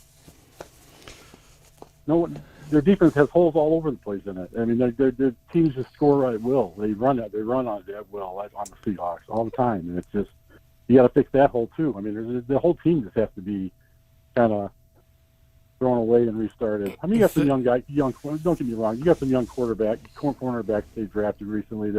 They can build around, but I mean, there's a lot of holes. I mean, they just like you said a couple calls back. They've been a team that's either makes the playoffs by squeaking in, or they don't make the playoffs, and if they would have made it, they would have got their butts kicked anyways. And they're just sitting there in the middle of the first round with one pick or no picks, so they traded it for somebody. Right. They're not in a good place. I would say though, I think you're being a little hard on the defense, because I do think they did improve when you compare the first half of the season to the second half. They were really making strides, after they picked up Ernest Jones. And then they kind of went against the Packers when we all felt like, okay, we're solid. The defense has arrived. We've got a chance to make the playoffs if we can beat the Packers. And then the defense suddenly looked like a month ago's defense that was, letting everybody score. So they got a little bit better as the end came too, but I don't think I felt like they improved. Statistically speaking, they improved from where they started. So they did make strides, I think, in improving the defense. But they're far from a Super Bowl defense for sure. So, yeah, there are holes there too. But right now, the holes are huge on the offensive side. I mean, massive holes. They were already big enough with just the offensive line, but now we got to fill in all these skill position players. And we don't exactly have a bunch of more draft capital. Right. Well, I'll let you go for now. Let somebody else talk. But I just wanted to, before I go, just let you know, thanks a lot for doing what you do, because being in Chicago, I don't catch all the Seahawks games, but I do tune into you quite a bit. Yeah, well, I bet you watch your share of Chicago games over there. It'll be interesting to see how they bounce back after a pretty disappointing season for Chicago. They started off so hot and then just went dead after that Hail Mary game that they lost. They just lost everything in that one game. But anything that can go wrong will go wrong. What was your name again? My name is Scott. Scott. I'll definitely chat with you when I get in on your cast during the season. You bet. All right, thanks, Scott. Appreciate the call, man. All right, take care. Bye. All right, we got a couple more calls. I want to get to them because they waited so long. All right, let's go to. Is it Chance? Chance has been waiting for a long time for the 253. Chance? Did I get the name right? Hello? Yeah, Chauncey. Chauncey. All right. And you're somewhere down south, I take it. Yes, I am, in the Auburn area. Auburn. I was just there yesterday. Chauncey from Auburn, man. Tell me, pro Geno, anti Geno? Pro Geno. Okay. So you and I are probably drinking the same Kool-Aid. and the same shock value that we got about an hour and a half or so ago when this all went down. Yeah, what's your thoughts, man? Obviously, I'm going to probably assume that you were disappointed in the move. Is it safe to say? I was disappointed in the move, and I have been disappointed in John Snyder because he wants to go out and get wide receivers and running back and has such a porous offensive line, and that's where it starts at. An offensive line can make even the average player all-pro. Look at the Eagles, man. Lack of an offensive line doesn't allow your wide receiver to get downfield to get those long passes and so forth, but Snyder just has his priorities mixed up. Yeah, he's been quoted as saying, oh yeah, there are too many teams who overpay for those interior linemen. Well, that bit him in the butt big time this past year because that was the total problem. Both guards and center, moving pieces, guys who couldn't block to save their lives, guy retiring in the middle of the season. I mean, just no stability at all and performance from the most important part. If you look at the history there, like remember they had that good all-pro left guard or tackle, Okung? Snyder. I mean, we expended a first-round draft pick on him. Snyder let him walk.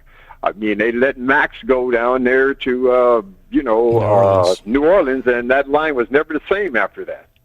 No, they weren't. That was 2015, I believe. Yeah, we're talking 10 years ago. Yeah, I know. Maybe they'll finally learn their lesson because I think so many times they would just draft guys and we'll take this defensive guy and turn him into an offensive tackle, or it's just a lot of swings and misses, and that's got to stop. And this is the one they got to do. Well, right it's not going to stop until Snyder is gone. I mean, I look at the record of the other GMs, especially in the Western Conference there, the GM down there in Frisco, the one in L.A., I mean, they're making hits. Snyder's striking out. Yeah, I can't argue with that. Now, it did help that the Niners, for a long stretch, sucked pretty bad. So they were building up a lot of draft capital during those down years for the Niners from like 2015 to when they finally emerged like in 2019. So they were able to get Bosa and all these guys. That didn't come. And that's part of the problem with this, I guess, success / pretty good records that we've had is that because we are always drafting from the middle of the pack or lower when we make the playoffs, we haven't had those years where we just like suck big time and we're able to just like pull from the top of the heap, right? But you look at yeah, go ahead. Well, I understand what you're saying there, but I look at the same situation that's going on there, like I said, with Frisco or the Rams down there. They're drafting in the middle at the bottom of that first round, but they seem to find those guys in that second and third. And now let's also remember, where did Snyder find Cam and Sherman? I mean, he's had his day. Because when he put together that Legion of Boom, the only first rounder on there was Thomas. Earl Thomas. Earl, and the rest of them were second and third rounders. Earl Thomas and Russell Okung, they got both those guys in the first round of that year. Right. But I'm talking about the Legion of Boom. Like I said, Earl was like, he was the foundation piece. I mean, and the other guys they added were second and third rounders there. Fourths, so Snyder's record since then has been very mediocre.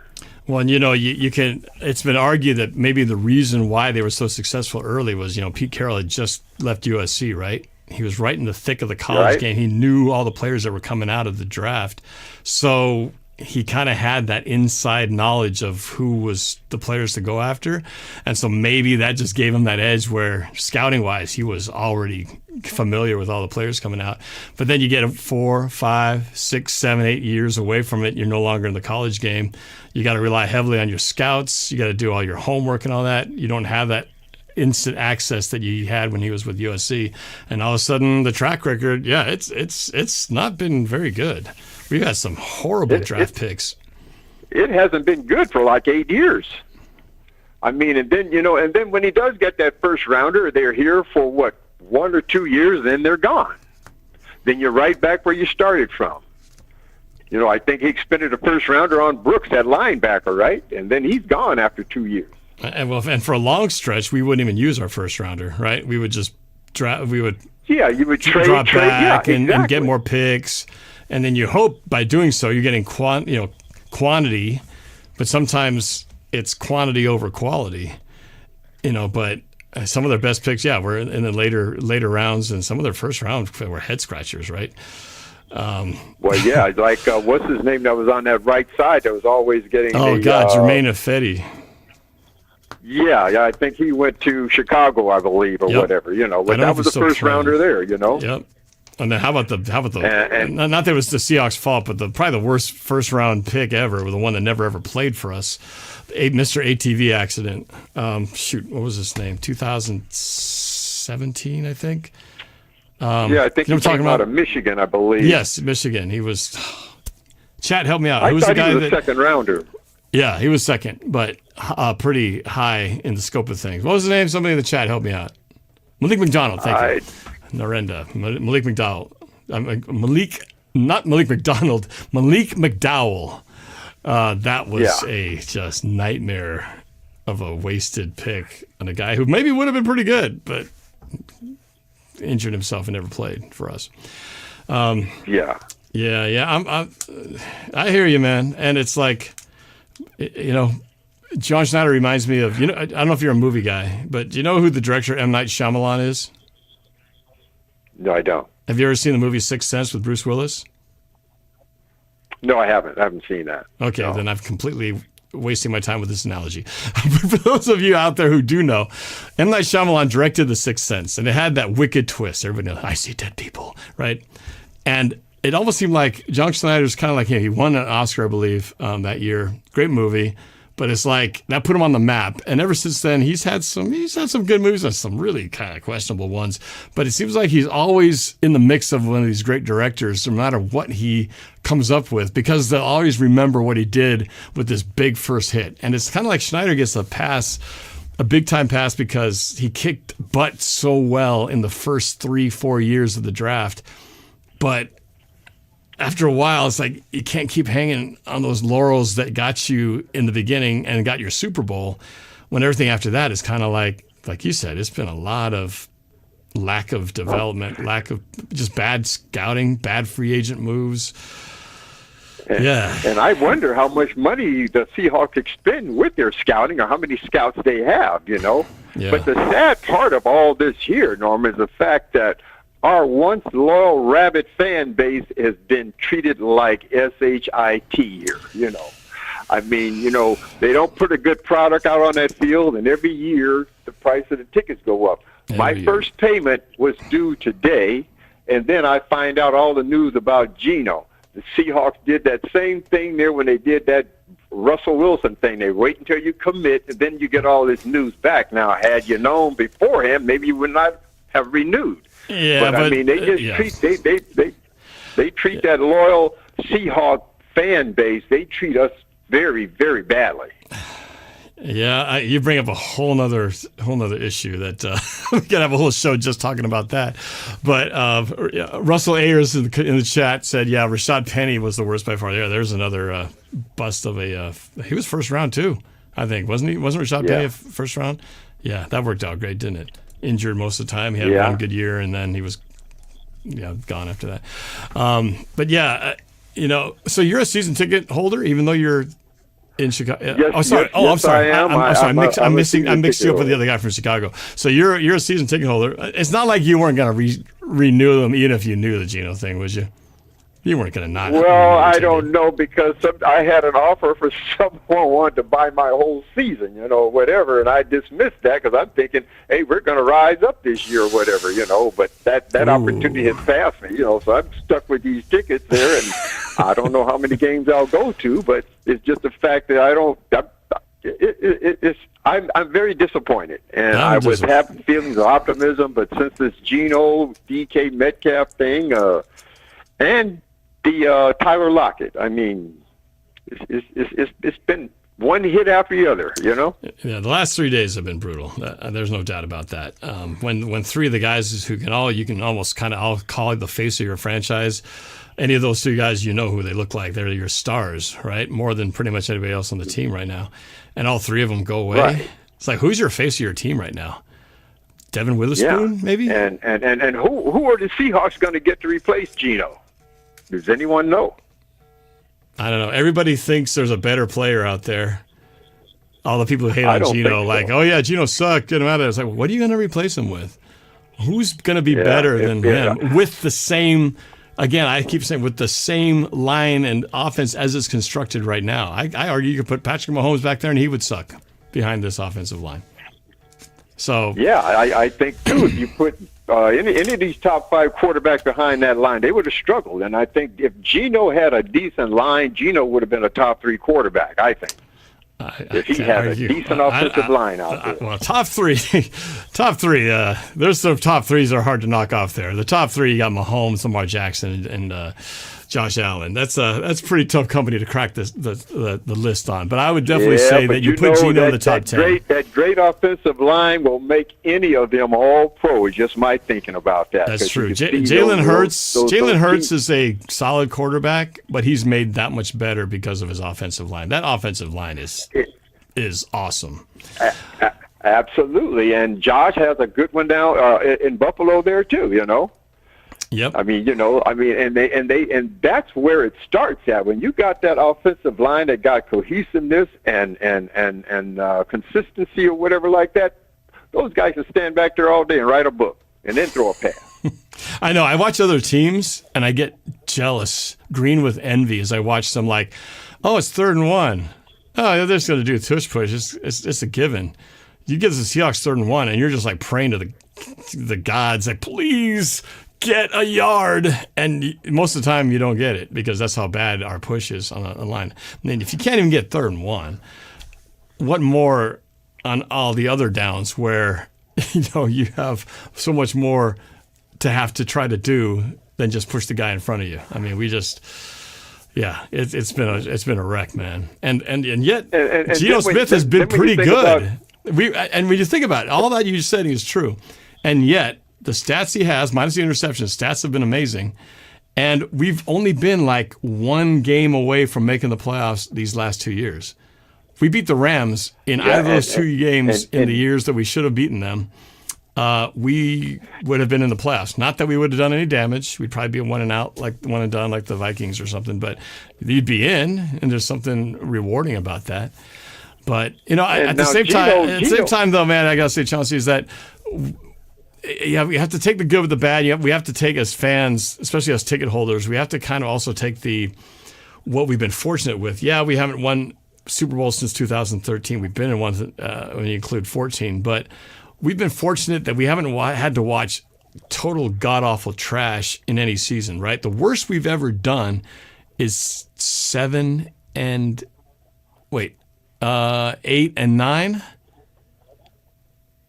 8 and 9, and you mean that was the beast mode year? Yeah, I'm trying to just get my numbers right. 8 and 9 a couple of years ago. 8 and 9, I think we were last year, right? We were 8 and 9 last year, and then there was the year that we didn't make the playoffs in 2017. We missed it by a game, but even that was I want to say, what were we that year?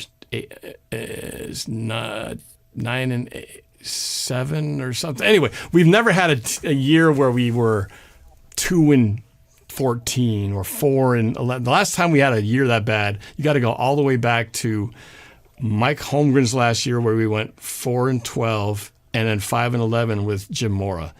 That's the last time we were ever that bad, and that was 2009. So we've had 16 years where the Seahawks were always right there, and most of the time making the playoffs, which is it does kind of affect your ability to really get like a significant upgrade when you don't have a bad year that gives you like the pick of the litter in the draft.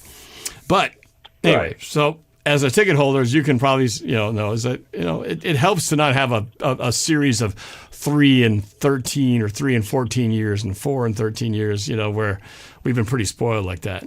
But the last 2 years, no playoff appearances, and the attendance is starting to wane, right? I mean, the lack of home field advantage is starting to show, because when you stop winning, after a while, the fan base starts to kind of, even the 12s, can start to kind of show and not make the effort to come to the games, which is what we're seeing now, which is a whole other issue the team's got to address. The home field advantage having disappeared the last few games. So anyway, great stuff, man. I feel you though. You and I are like lockstep on the same feelings about what this team has been, what it's turning into, and what they got to do to fix it. Well, yeah, and even hopefully, this coordinator they have in here, whatever, they will modify or create a game plan that's going to be beneficial or positive for the players they have out there. Because if you got this terrible offensive line, your quarterback can't stand back there 3 and 4 seconds for that wide receiver to get downfield. You know, you got to have those short crossing routes or whatever, because that line can only hold somebody out there so many seconds before they're in there on top of Geno like they'd been. Yeah, Clint Kubiak, you know, his whole thing that he's famous for is this outside zone scheme that requires offensive linemen don't have to be the biggest guys who can just one-on-one take on a guy. You have a lot of movement, lateral movement, guys like double teaming and then taking on the next level. It's a much more quicker, you need faster feet, better awareness of what's in front of you and what's beyond the first level. And do we have those guys there? Is it possible that the guys we have now will be better suited to that scheme? I hope so. I'm to a point now where we've had so many. I like the mindset that the Philadelphia Eagles have. They have those massive linemen out there, and they're just like road graders, you know. I know, and it was sad too. Is they won a Super Bowl not that long ago, yet they were able to create this, this roster that is chock full of, talent, and they redid their secondary and basically went from one of the worst secondaries to a Super Bowl winning secondary in a year. So it is possible to turn a team around, but they get Saquon Barkley. And I'll mention this last one here, but now Jalen Carter. He went to them on a 9th pick, and we had a chance to get him when we had that 5th pick, when we got, was it Witherspoon? Witherspoon. Are you telling me that you'd go back in time and you'd switch that pick? Jalen Carter versus, Jalen Carter. Now think about that. Witherspoon is no slouch, though. You're not going to hate on Witherspoon, though, right? But too, defensive back is only good as those 4 linemen up front there that's getting there, putting that pressure on, because that guard that guy so many seconds. I agree. But I like Witherspoon, man. He is a baller. But I was pulling for Jalen Carter at the time. I thought for sure they were going to get him. I would argue this, though, and maybe I'm saying this too soon, but we could have had Jared Verse. I even had Jared Verse, who became wasn't he like a rookie defensive something for I think defensive rookie of the year, I think, for the Rams. Tore it up, especially down the stretch there, and glad they didn't get back to the Super Bowl this year. But Jared Verse having himself a game. I thought I had him in my mock draft that he would be the pick we get. We got Byron Murphy instead. I don't think you can even compare the two, who had a better season, obviously. We can only hope that Byron Murphy will become more of an impact player next year and the years to come, because, again, I'd hate to think that Byron Murphy was another swing and a miss, considering he only played like half the snaps. So right now it's not looking good, but that doesn't mean that it's a bust yet. Well, we need something next year. And then also you look around that league and you see all those former Seahawks that are flourishing elsewhere. That doesn't help the mindset. And that's what I'm worried about. That's what I'm worried with Geno and DK. I last thing I want to see is DK just go off and just have the greatest season of a receiver in history, and they do it with another team after he leaves us. But I hope that doesn't happen. I don't think that's going to happen with DK, because DK has a selfish mental problem, in my opinion. It's all about him, and that's it. Just his behavior on the field. I believe too that led to Pete Carroll getting booted out of here because he couldn't control DK. Yeah, this is true. That's why I'm just saying it. I hope he doesn't turn into like Megatron, as soon as he leaves here. But there's flaws to his game.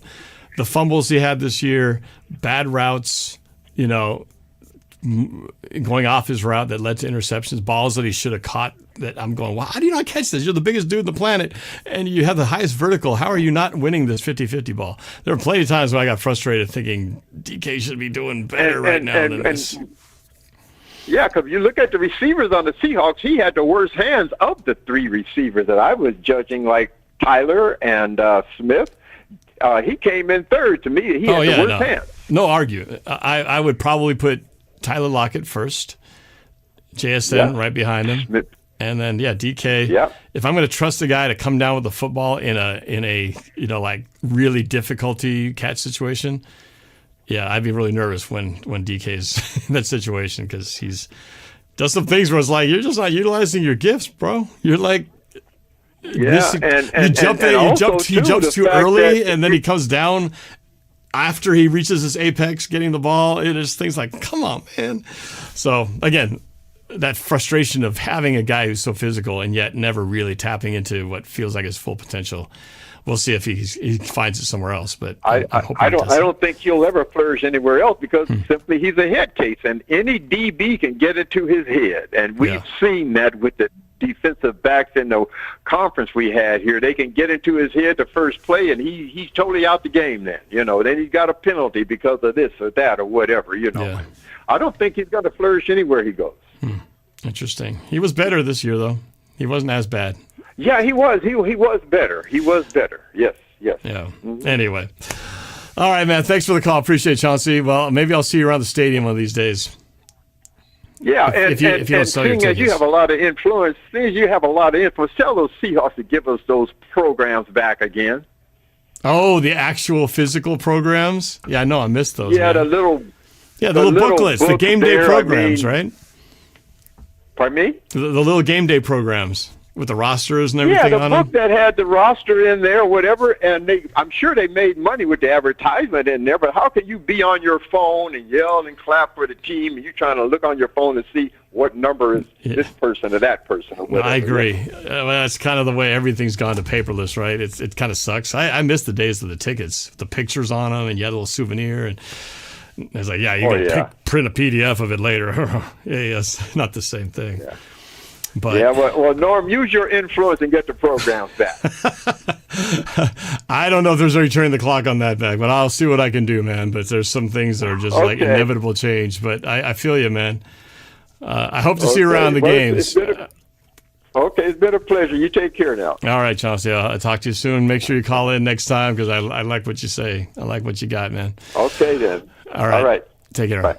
All right, let's go to Sutton Hawk. He's chiming in. What's up, man? What's up? I don't remember if you were. I couldn't remember if you're a Geno fan or not. I've had so many game day reactions, but I can't really remember whether you were a pro Geno or not Geno. I'm just like DK. I'm right on the fence with Geno. Sometimes he's good, sometimes he's not. Like when we get down to the red zone and he throws an interception in the back of the end zone, I'm just like, why? It's annoying. So what was your first initial reaction? Were you happy or mad? Because that would tell you how you really feel about Geno. If you read it, it's like, oh, thank God he's gone. Or it's like, no! What was the reaction? Because you had to have one of them. I was kind of happy about it because, now I wouldn't really say he was that big of a deal in Seattle, but in the long run, I'm pretty sure he was. But it's all about cap space and money. I mean, we were like one of the number one teams with the highest cap space. Yeah. We needed to get that down quick. Yeah. Yeah, I know. Right. I know. It always comes down to money. And maybe that's what this whole thing is. It just comes down to money. Maybe they wanted more and more than the Seahawks were willing to pay. Because at some point you got to spread the money around. You got to be really good shoppers, right? I had to shout out Rouser, $2. Here's $2 to help fix your camera quality. I don't know, man. Yeah, StreamYard and it's like I have nothing. My camera is awesome. My setup is awesome. My internet, I never know whether it's going to be blurry one day or crystal clear, and I have no control over it. It frustrates the hell out of me. I got Xfinity; they drive me freaking crazy. But thank you for dealing with it. I have no control over the quality of the signal going out. I have no idea why it's like that. But my point is, if you can still hopefully hear me and see me well enough, John Schneider is he's like the chef of the team. Right? And for sure. He's got to go shopping for all the ingredients. And he's got a budget. He goes to the store and goes, okay, we're making this chicken parmesan tonight. What do we need for that? Well, you're going to have some chicken. You're going to have some noodles and this and this and that. And at some point, if you don't have enough chicken, well, it's not going to be very good chicken parmesan. You're just going to have a lot of empty carbs and not enough protein. Or you bought the wrong chicken, it was bad. You had it on a discount, but it was old. It was, so if you don't shop well, you're not going to have a lot of good ingredients to cook with. And in the end, that recipe is going to kind of suck, right? So we got to he's got to be able to get the deals. He's got to get his coupons out. He's got to kind of talk some deals with the grocery store owner and try to get, hey man, can you throw in a little extra thing, which we can't do, but but yeah, it's kind of like the coupon thing. You got to find the deals. You got to be able to find it and know ooh, that's a good, whatever that vegetable might be able to spot the good ones from the bad, right? Because a good GM can spot that talent and find out, figure out who's the good and who's the bad. And I think the question is, I don't think they're very good they've proven that they haven't been very good at evaluating talent. Particularly when it comes to offensive linemen, because we have not been able to develop very good linemen over the years, even when we made it a priority to draft them. So, yeah, it's a sad day, man. This is just tough to watch the Seahawks drop to this level where, man, we have just got to starting over with so many. You got to rebuild from the ground up. Yeah. But I'm glad Geno is going to Las Vegas because he gets to be with Pete again. I'm happy for him too. I'm happy for Pete, and I'll be happy if those guys have some success together. I think it'd be really cool if they go and make the playoffs or something, or just make some noise, because Raiders have been bad for a long time. I mean, I might have my childhood buddy's a diehard Raider fan, and he's been miserable for a long time. They have not been good for. You got to go back to the Tuck Rule game, Tom Brady in 2001. That's when all the misery started right there. I mean, we're talking a long time that they've really not had much of anything to cheer about. But yeah, wouldn't that be wild though? Geno gets back together with a guy who sort of resurrected his career. And in their division. Yeah, I mean, it's gonna be tough to get that out of face. Second in the NFC West, that would be awesome. Well, who do they got to go against, right? You got, of course, Mahomes. That's always gonna be a tough deal. But they're going to see how they respond to a Super Bowl loss. But you got the Chargers, of course, the Raiders, and then who am I missing? Who's the last team? The Broncos. Broncos, yeah. Broncos are definitely are on the upswing. So the Broncos are going to probably the next ones contending for that second place spot behind Kansas City, assuming. Can the Raiders knock them off as they're both kind of heading off to the bottom, working their way back up into things? Because, the Broncos definitely turned things around after they picked up Bo Nix. So, I hope Geno the best, man. I got nothing against him, and I felt like he should have gotten another chance. But, we just need a quarterback this draft, for sure. I don't know, but do we? Do we want to get the best quarterback that we can right now and spend everything to get him when we still have so many pieces of the recipe missing? That's my biggest concern is we can have a great quarterback and spend all the resources, but if we don't do anything with the offensive line, then we're back to where we were with Geno. Yeah. I don't know. I don't know. That's why we pick super low in the draft. We gotta find our Brock Purdy. We did a Brock Purdy somewhere hiding in there where you get the Mr. Irrelevant. I mean, what a steal for the 49ers. Too bad they never took advantage. I mean, good they did take advantage. He was the last pick of the draft. I know, and here he is now looking to be one of the highest paid quarterbacks. If the Niners choose to take him. But, you know, I mean, talk about the steal. That's like the Russell Wilson thing, except we got him in the 3rd and they got him in the 7th, right? So, I mean, that's hard to find. That's just getting lucky. So, I don't know. Is there a Brock Purdy out there that we could just get lucky with and suddenly we have this great quarterback who just super cheap, super awesome, and then we spent all the money getting the lines all filled up, get a few receivers here and there, and just save all that money and just bolster up the rest of it. I mean, that's kind of what worked back in 2010, 11. So, yeah, I don't know. Just got to find the right. Yeah. I mean, Brock Purdy, nobody knew who the hell he was, right? He just came out of nowhere. That's why he was called Mr. Irrelevant. Well, here's a name here. Narendra says Riley Leonard plays similar to Brock and is a projected 5th or 6th. Well, we could get that. We could definitely get that. If that, you know, but I don't know. I certainly am no college draft expert, but that's why those guys get paid the big bucks. These dudes who just scout around the entire country looking for the next best thing. But so far, that next best thing has not been really treating us very well. So, yeah, man, crazy times. Crazy times for sure. Where do you think DK is going to end up? Do you think he'll end up staying, or do you think he's going to go somewhere? Is he good as gone? I think he might go somewhere. I don't even care if he goes to the Raiders. Link up with Geno and Pete Carroll again. Yeah. Might happen. It very well might. No. I wouldn't hate that. Well, I mean, I would hate it, especially if it would really suck if Geno and DK were reunited and they kicked ass. Then we'd all know what was what, right? Clearly, it was not those guys. Yeah. It was everything else. So I don't want that to happen because then I'd feel like crap thinking, wow, we just wasted both those guys for the several years that we had them together. But at the same time, it's like, yeah, my camera is blurry. What the hell's on? What's up with this? Yeah. What the hell quality is my internet? On my TV right. Jeez, I'm watching you on my TV right now. Comcast sucks, man. Blurry. It's been that way the whole time. Jesus, Comcast sucks.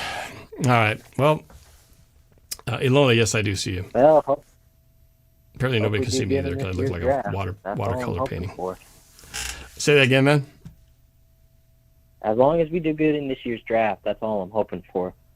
Yeah, whatever we pick, it's got to be good. We got to get somebody good here. Yeah, sure. Yeah. All right. Well, we'll see. More moves, I'm sure, are awaiting us next week. So we'll see how it all goes. But all right, man. We'll talk to you later. Got one more call to get to here. Yeah, you too. All right. Finally, Matthew. After all this time, Matthew, you're up. Last caller. Hey, Norb.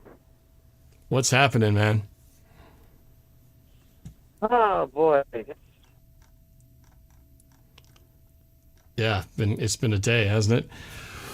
Pro Geno or anti Geno? What was your reaction when the news came down? Were you of the oh, thank goodness he's gone, or the oh my God, what the hell are they doing?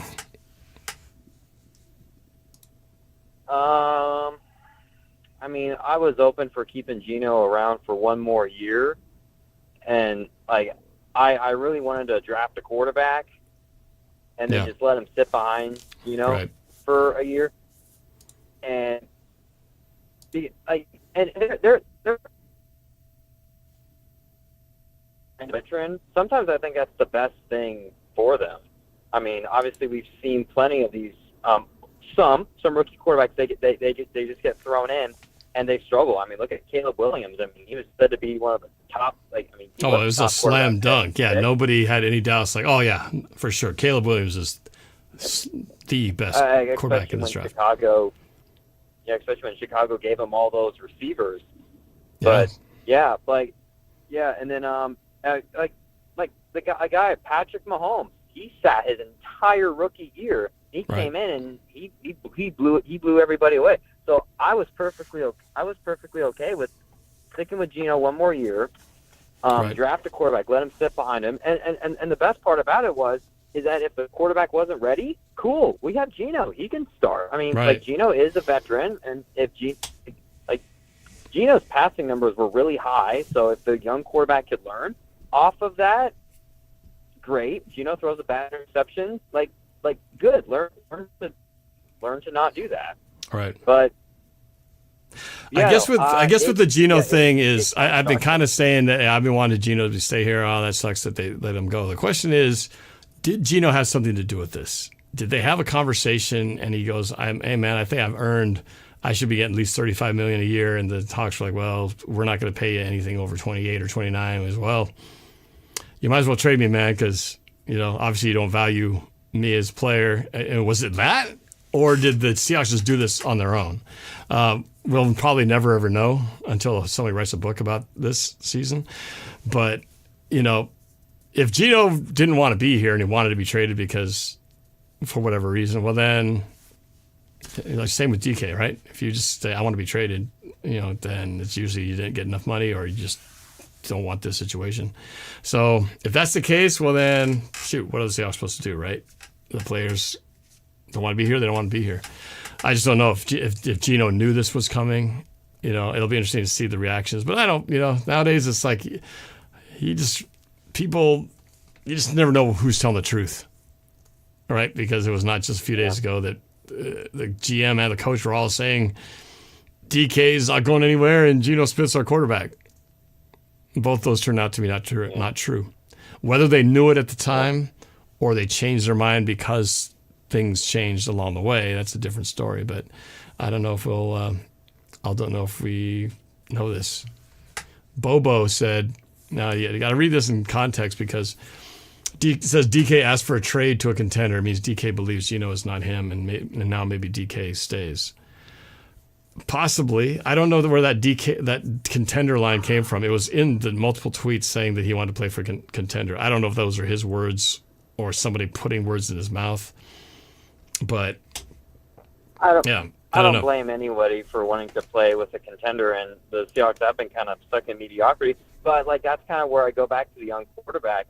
The last two number 2 overall picks brought kind of resurrected a dead franchise. The Houston Texans with C.J. Stroud and the Washington Commanders with Jaden Daniels. All of a sudden, they are playoff contenders now because of their quarterback, and right. Because sometimes a quarterback can change everything for everyone. And I was hoping the Seahawks could do the same.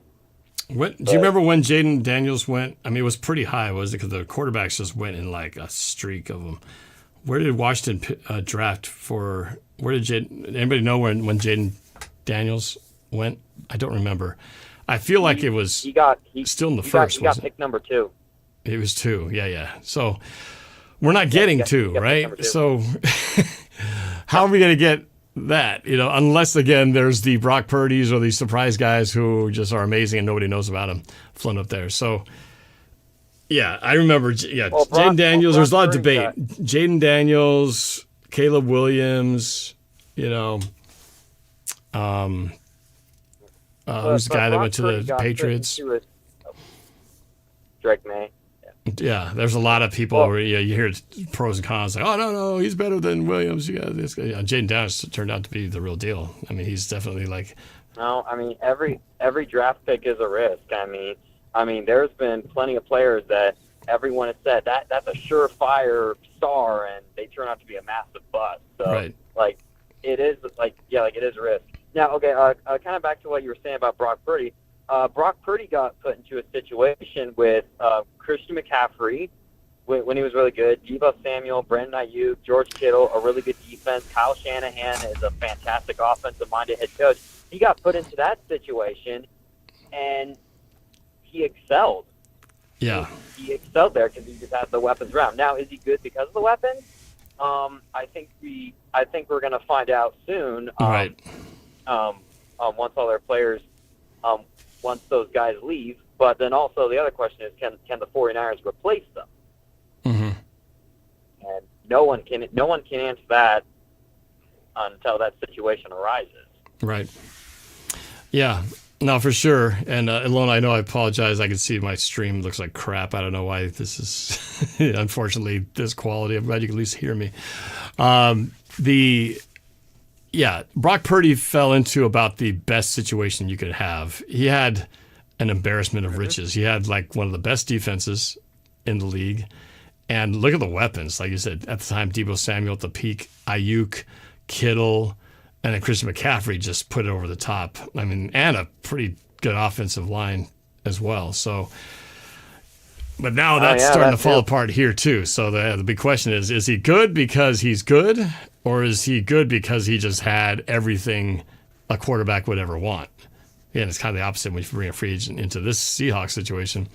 This is not a situation anything like that where you go top 5 defense, great offensive line, unbelievable running back. I mean, we've got so many holes, and it just got holier after that. So anyway, a lot of questions. We're not certainly going to get them answered today or the next few days. But come draft time, I guess, then we'll really know what we got. But we'll see if any surprise free agent moves happen in the next week or so. A lot of pieces floating out there. Well, we're only getting started. Yeah, I know. It is. It's like we haven't even gotten to the tampering period, and we're already this much drama. So. Yeah. But I will say, above all, I do not want Aaron Rodgers. The reason why is because Rodgers is old. Who knows if he's even going to play this year? And also, like, we've seen what, like, he just seems to be like a drama queen. I mean, oh boy. I mean, yeah, he made a big deal about, like with the Packers and stuff, the Jets. Right.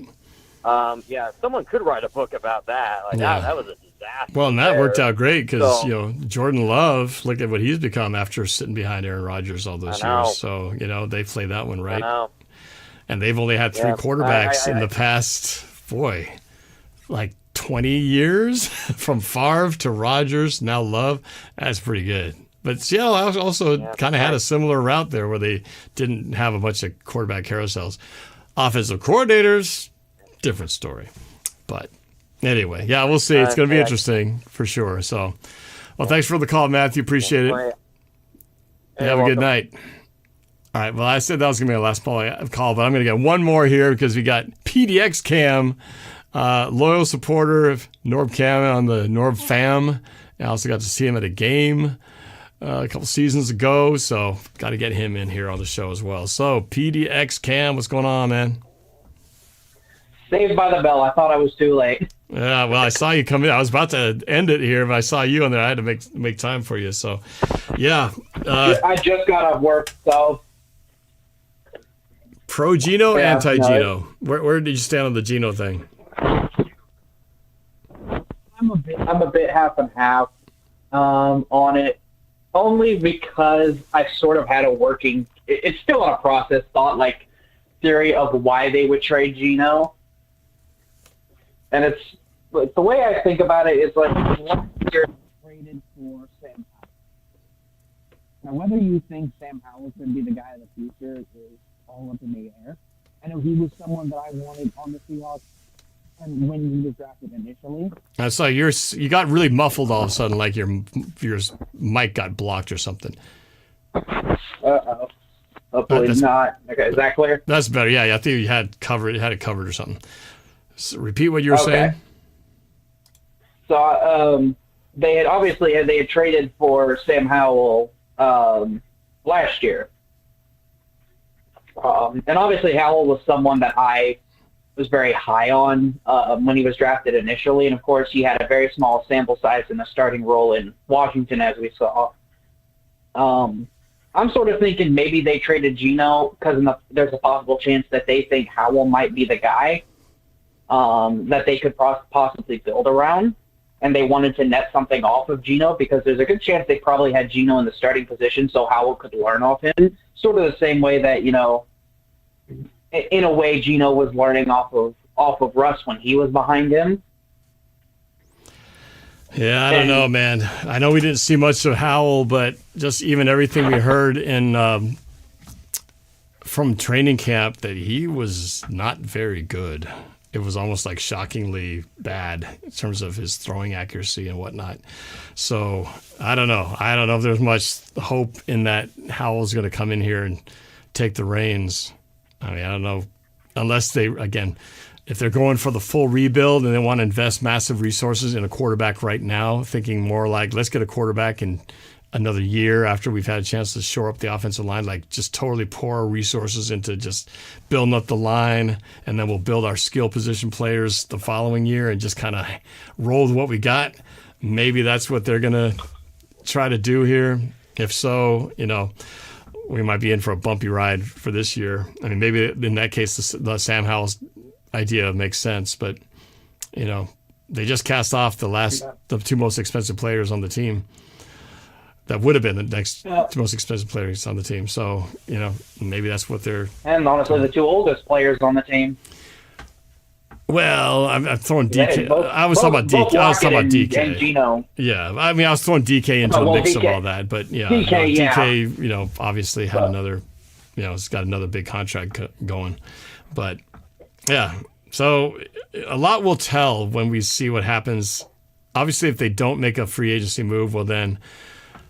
the draft is going to be where they go with it, or they roll with some subpar Sam Howell type and just make it work, and they go. I don't think we're going to get it like a top QB. I don't think we're going to get a top QB prospect. Honestly, I think that's just out of the cards for us unless we pull a Mike Ditka and trade everything we have for that would be stupid for a top pick.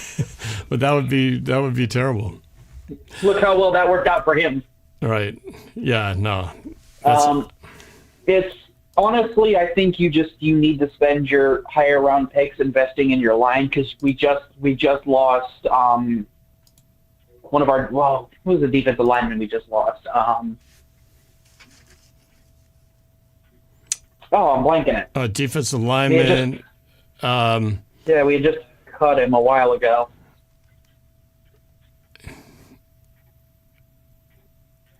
I'm spacing. I know. We just Draymond Jones. Jones. You're not talking about Draymond Jones.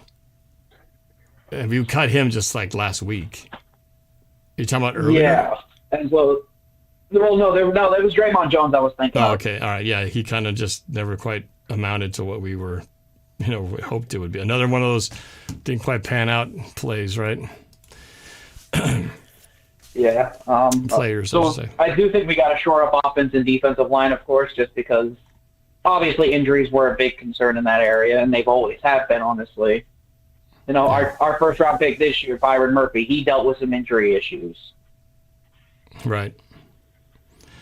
So hopefully next year he bounces back and pays off as our top pick in the draft. So, I know a lot of big question marks with players we got and players that we're going to have to pick up here and see how they fill these holes in. But man, it is pretty crazy. All right, well, thanks for. That's insane. Yeah, well, thanks for chiming in, man. Appreciate it. Yeah, of course. All right, and I appreciate you supporting my channel all these months and years, man. Oh, yeah, no, of course. You've been one of my favorite creators since 2016. Yeah, well, I started a couple years before then, but yeah, that's a long time now. It's hard to believe. But anyway, all right, man, we will talk soon. The hits will sure keep on coming. I'm not going to hold off that we're done yet with any more surprises. All right. I'm keeping ESPN open. Yeah. All right, man. Take care. We'll talk to you later. Take care. All right, go Hawks. Go Hawks, man. Chad wants to know, what do I think of his answers? I just got one more call. There's a buddy for the past. I got to pull him in here. I didn't see what your responses were. Oh, the guy from Texas. Which one is that? Which guy from Texas? Is it one of the guys we already talked about? Anyway, let me grab Daniel Dovin, who sponsored my show a couple of seasons ago. Did not expect to be hearing What from Daniel. is Daniel up, Dovin, man, what's up? How you doing, brother? How you Oh, feeling? man. How you doing? I'm doing all right. Man. You It's been a sound couple. kind of down in the dumps, bro. You sound kind of sad. I just didn't expect to be in this sound a little- position on a Friday of this week. I thought the interesting stuff would be happening in next week, but man, just the way things have gone, losing 3 of our sort of like faces of the franchise all in one fell swoop when I didn't think we'd lose maybe just one of them. It's hard to swallow, but I don't know. What was your thought on all this? It reminds me of when Pete and John took over, and there's that first year, and there's all those transactions. But this time, it's like 1 year delayed, right? There's kind of this interim period where, they're saying they like all these guys, but it sounds like they were just using it as leverage now, unfortunately. You know what I mean? Like all the press conferences are like, oh yeah, we love Tyler, great. Well, he's gone, right? We love Geno, he's our guy, he's gone. Right, DK, he's big, fast, strong receiver. He's probably going to be gone. You know what I mean? And the DK one, though, as far as I know, the yeah. DK one was the only one where DK brought up wanting to be traded. And I'm assuming with what we know that that's the only one who actually said, I want out. I don't know if maybe Geno had talks and did the same thing. We just don't know about it. But, I mean, DK requested a trade 2 days ago. He's still on the team. Geno, with no warning, is suddenly traded today. So, again, what did you caused see the that to comment happen? that Geno made about, did you see the comment that DK made about the uncertainty at quarterback? So it sounds like he kind of knew that things weren't going so well with extension talks with Geno. So Yeah, I guess that if we could be put our part of it. detective sleuth hat and try to put all the words that are saying, like, oh, look, he said this uncertainty, so that means he knew that Geno already was planning to leave, so he must have resulted. The reason he said that is because he knew Geno's not coming back. It's like you just can't really trust anything these guys say because, as we know, like when Russell left, nobody was ever alluding to the fact that Russell was going to get traded, and then they just dropped the bombshell. So... And because they have to, right? Because if they just told the truth, they would be really bad business people. Because half of the game is not letting the other potential trade partners know what you're up to, so that you can try to maximize, your, like you said, the leverage and everything. So I guess us as fans, we just have to take things with a grain of salt, because just because somebody said, "Oh yeah, Geno's our quarterback. I stand by him. He's great." Don't hold it to it, because they'll say whatever they got to say to try to, get whatever deals are done. But we just don't know. We don't know if it's a grandmaster plan from the beginning, or did this all fall apart after Geno or DK said something and decided, I'm not coming back. So now you guys have to change your Here's plan. what I think now, Norb. We now have, I think, top 3 amount of cap space, and I think the front office and the new coaching staff is excited to see how they use it. Now they got to nail it, right? They got to nail the trenches. They think it's a good trenches draft, and it's like, I don't think we're gonna start Sam Howell. That just doesn't make any sense. So it's either like, hey, you get someone that knows the system, like Sam Darnold makes more sense, or you go with, like, let's see if you can get like Jackson Dart or something, and you kind of find a system quarterback. I think they're gonna try to build it. From the lines, it's easier said than done. We have more holes than just like a few players. So unfortunately, it's probably not a Super Bowl type year, although that's what they say it's going to be. I feel bad for some of the defensive players that are in their prime, and I feel bad for like JSN. But at the same time, we're going to be young at least, and we're going to have a lot of cap space. So from an organization point of view, they're probably like, look, we're not going to extend Geno and DK and keep Tyler and. So it's just they're like, hey, let's rip the Band-Aid off as soon as possible. Yeah, that's kind of what I'm feeling like this is going towards too. And really, again, Mike McDonald's like, as a good comparison to when Pete Carroll first came here too, because when he did come here, they had so many transactions. Remember, Matt Hasselbeck was still on the roster at the time, and I remember feeling a little frustrated they let him go, but they had to kind of put their mark on the team and, really kind of change things up and, do what they needed to do, and had a record number of transactions. And Mike McDonald hasn't really had that yet. He hasn't really had that ability to kind of start over with his guys. And so maybe this was kind of it. Maybe you saw this as like, well, you know what? If those guys aren't going to come back, well, there's no point in trying to keep one or just the other because. Let me ask you this, Norv. What do you think about the compensation of a third-round pick? And then what do you think we could get for DK since, A.J. Brown only got a fifth-round pick, and they're buddies. They're Ole Miss buddies. Right. I know. They came in the same time. Big boys.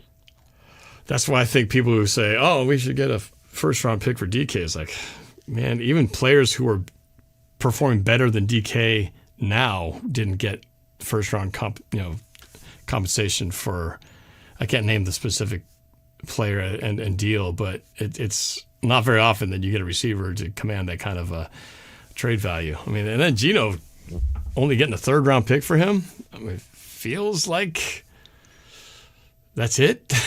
Is that the best deal they could get? So I don't know. It feels like unless you've got just the biggest stud at the top of the position, you're to get like a whole like what we got from Russell Wilson. I mean, talk about the steal of the century, man. I mean, we completely fleeced those guys in Denver because they thought they were getting Russell Wilson of 2012. And they clearly didn't do their homework because we kind of all saw what was going on, in our own backyard. But those guys fell for it hook, line, and sinker and gave up the whole ranch for him. I don't think that kind of thing's happening. Obviously it didn't happen with Geno, and it's not going to happen with DK either. So we're not going to get that much capital losing those two guys. And that's what kind of sucks when you feel like we're losing these two guys, and we'd be lucky to get two guys who are just as good back.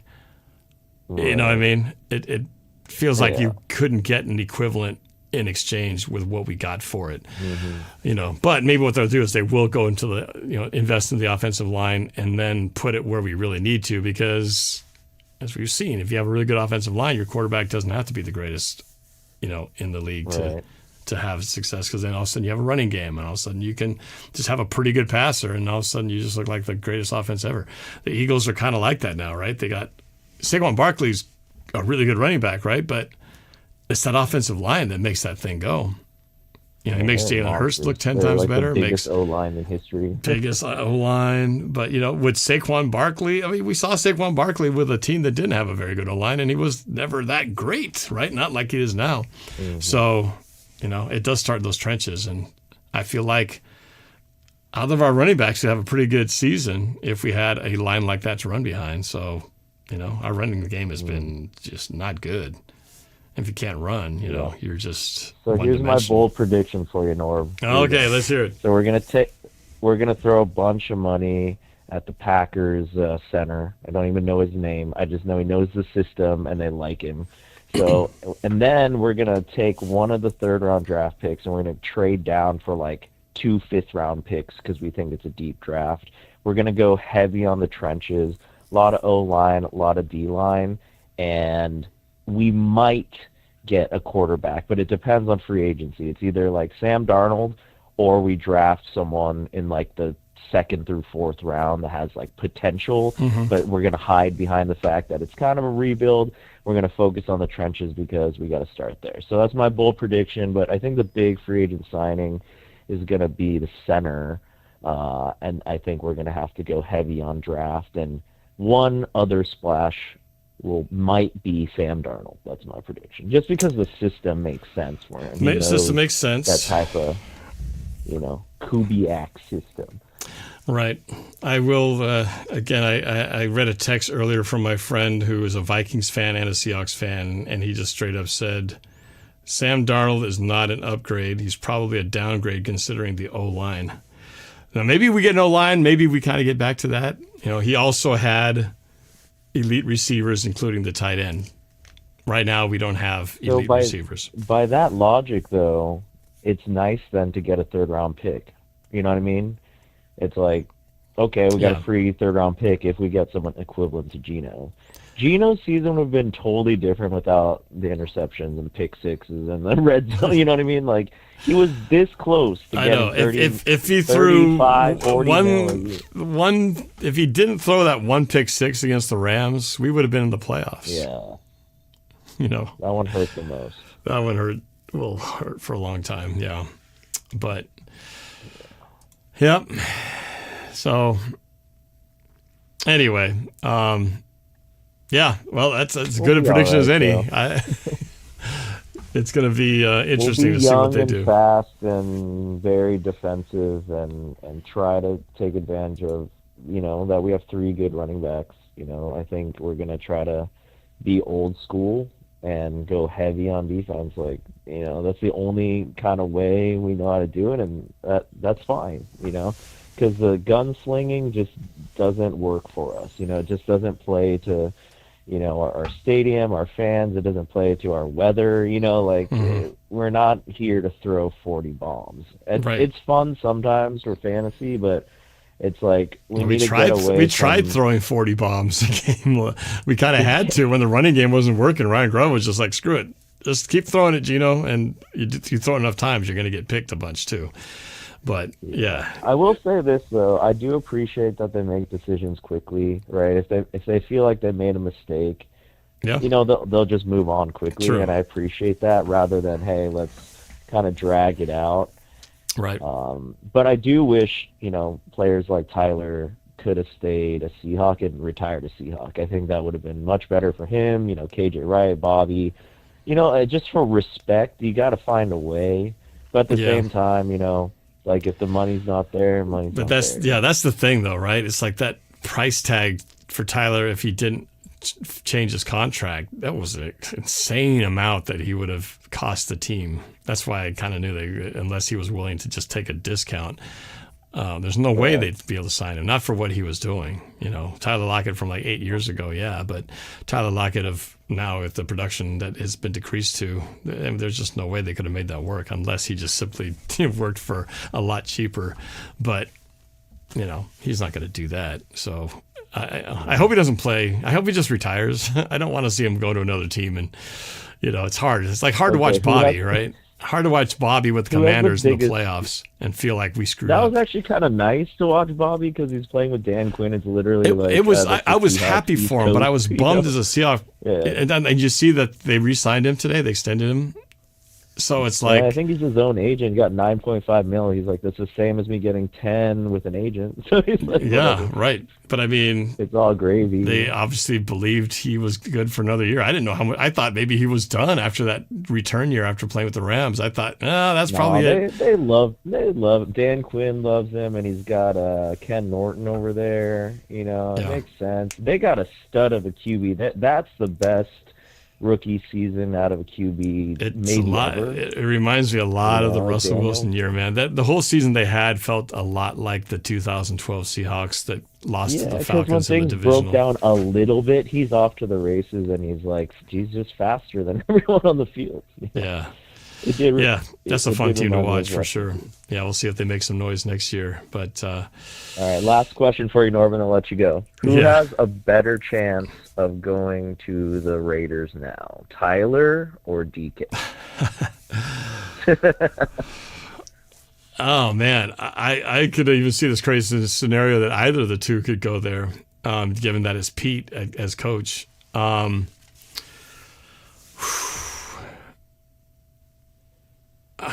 Man, I would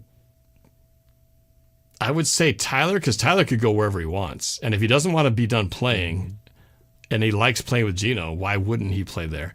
DK, he doesn't control that situation because it has to be the team. Seahawks have to be happy with the compensation package that the Raiders or whoever team is going to give them, right? So, are they going to give up more to get?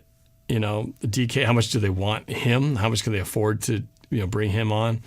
If they really want him, I'm sure that they'd ante up for it. But I feel like right now, Tyler Lockett he can do whatever he wants. He's a free man. He can go play for anyone for any price he wants to, if that's what he wants to do. I just don't know if that's what he wants to, or he's just called a career and called it good. I think he still could play though, because I don't think it was like he just sucked. I just think his role in the team was just second to JSN and DK, on the other side. But in the right team, I think he could still catch the football. He was never the fastest guy in the field anyway, so he can still, footwork is good. He can still run routes and get open. So, yeah, it wouldn't shock me. I guess it wouldn't shock me if Tyler Lockett, we found out that Tyler Lockett signs a 1-year deal for a so-so amount to be reunited with Pete Carroll and Geno Smith. I would not be surprised if that happened first before the DK one. Yeah. So I totally agree. I think it's easier to do. It is, because they don't have any. DK It's just Tyler. It's just Tyler and the team. You don't have the Seahawks trying to work a deal out of it. So, as it is with DK. So, yeah, man. Well, Norb, it's great to hear from you, man. Great to hear from you too, man. Glad you're still doing good, and hope you have a great weekend. You too, man. Great to hear from you, and best to you and your family, bro. Thank you. You too. Peace. All right. Take care. All right. Well, that is it. That wraps up the calls. And I'm starving. And man, I'm just drained with all this. But I appreciate you guys watching. That was, again, just like the other night, very therapeutic to kind of talk it out and share these thoughts with you guys. I'm sorry the quality of this stream sucked ass. Like it is. That just pisses me off. That I don't know why it's a coin flip that how it's going to turn out.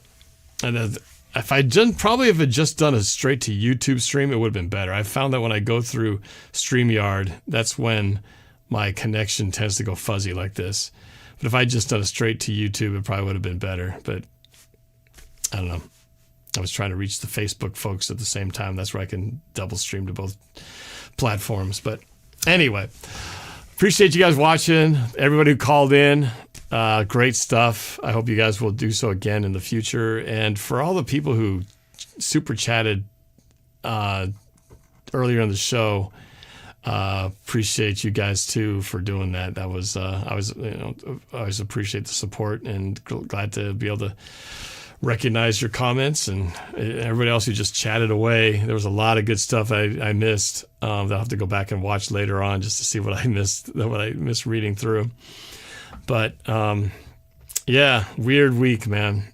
Weird week. As a Seahawks ticket holder, it makes me nervous because, I have these tickets, and, of course, the last thing you want to do is have games where it's just like you feel like the team's hopeless and nobody wants to go, and you're stuck with these expensive tickets and nowhere to even try to sell to somebody just to even cover your costs to come with you or whatever. So anyway, but I know my buddy Pat will be back watching the games again. So I know that he'll be back in the stadium with me. It's been a long time. So, all right. Well, that's it, you guys. Thank you so much for joining the show. I will jump on again if anything breaks of significance, but boy, it doesn't get much more significant than what we had today and the last 2 days. But life goes on. Hope you guys have a great weekend, and we will see you the next time. Go Hawks, baby.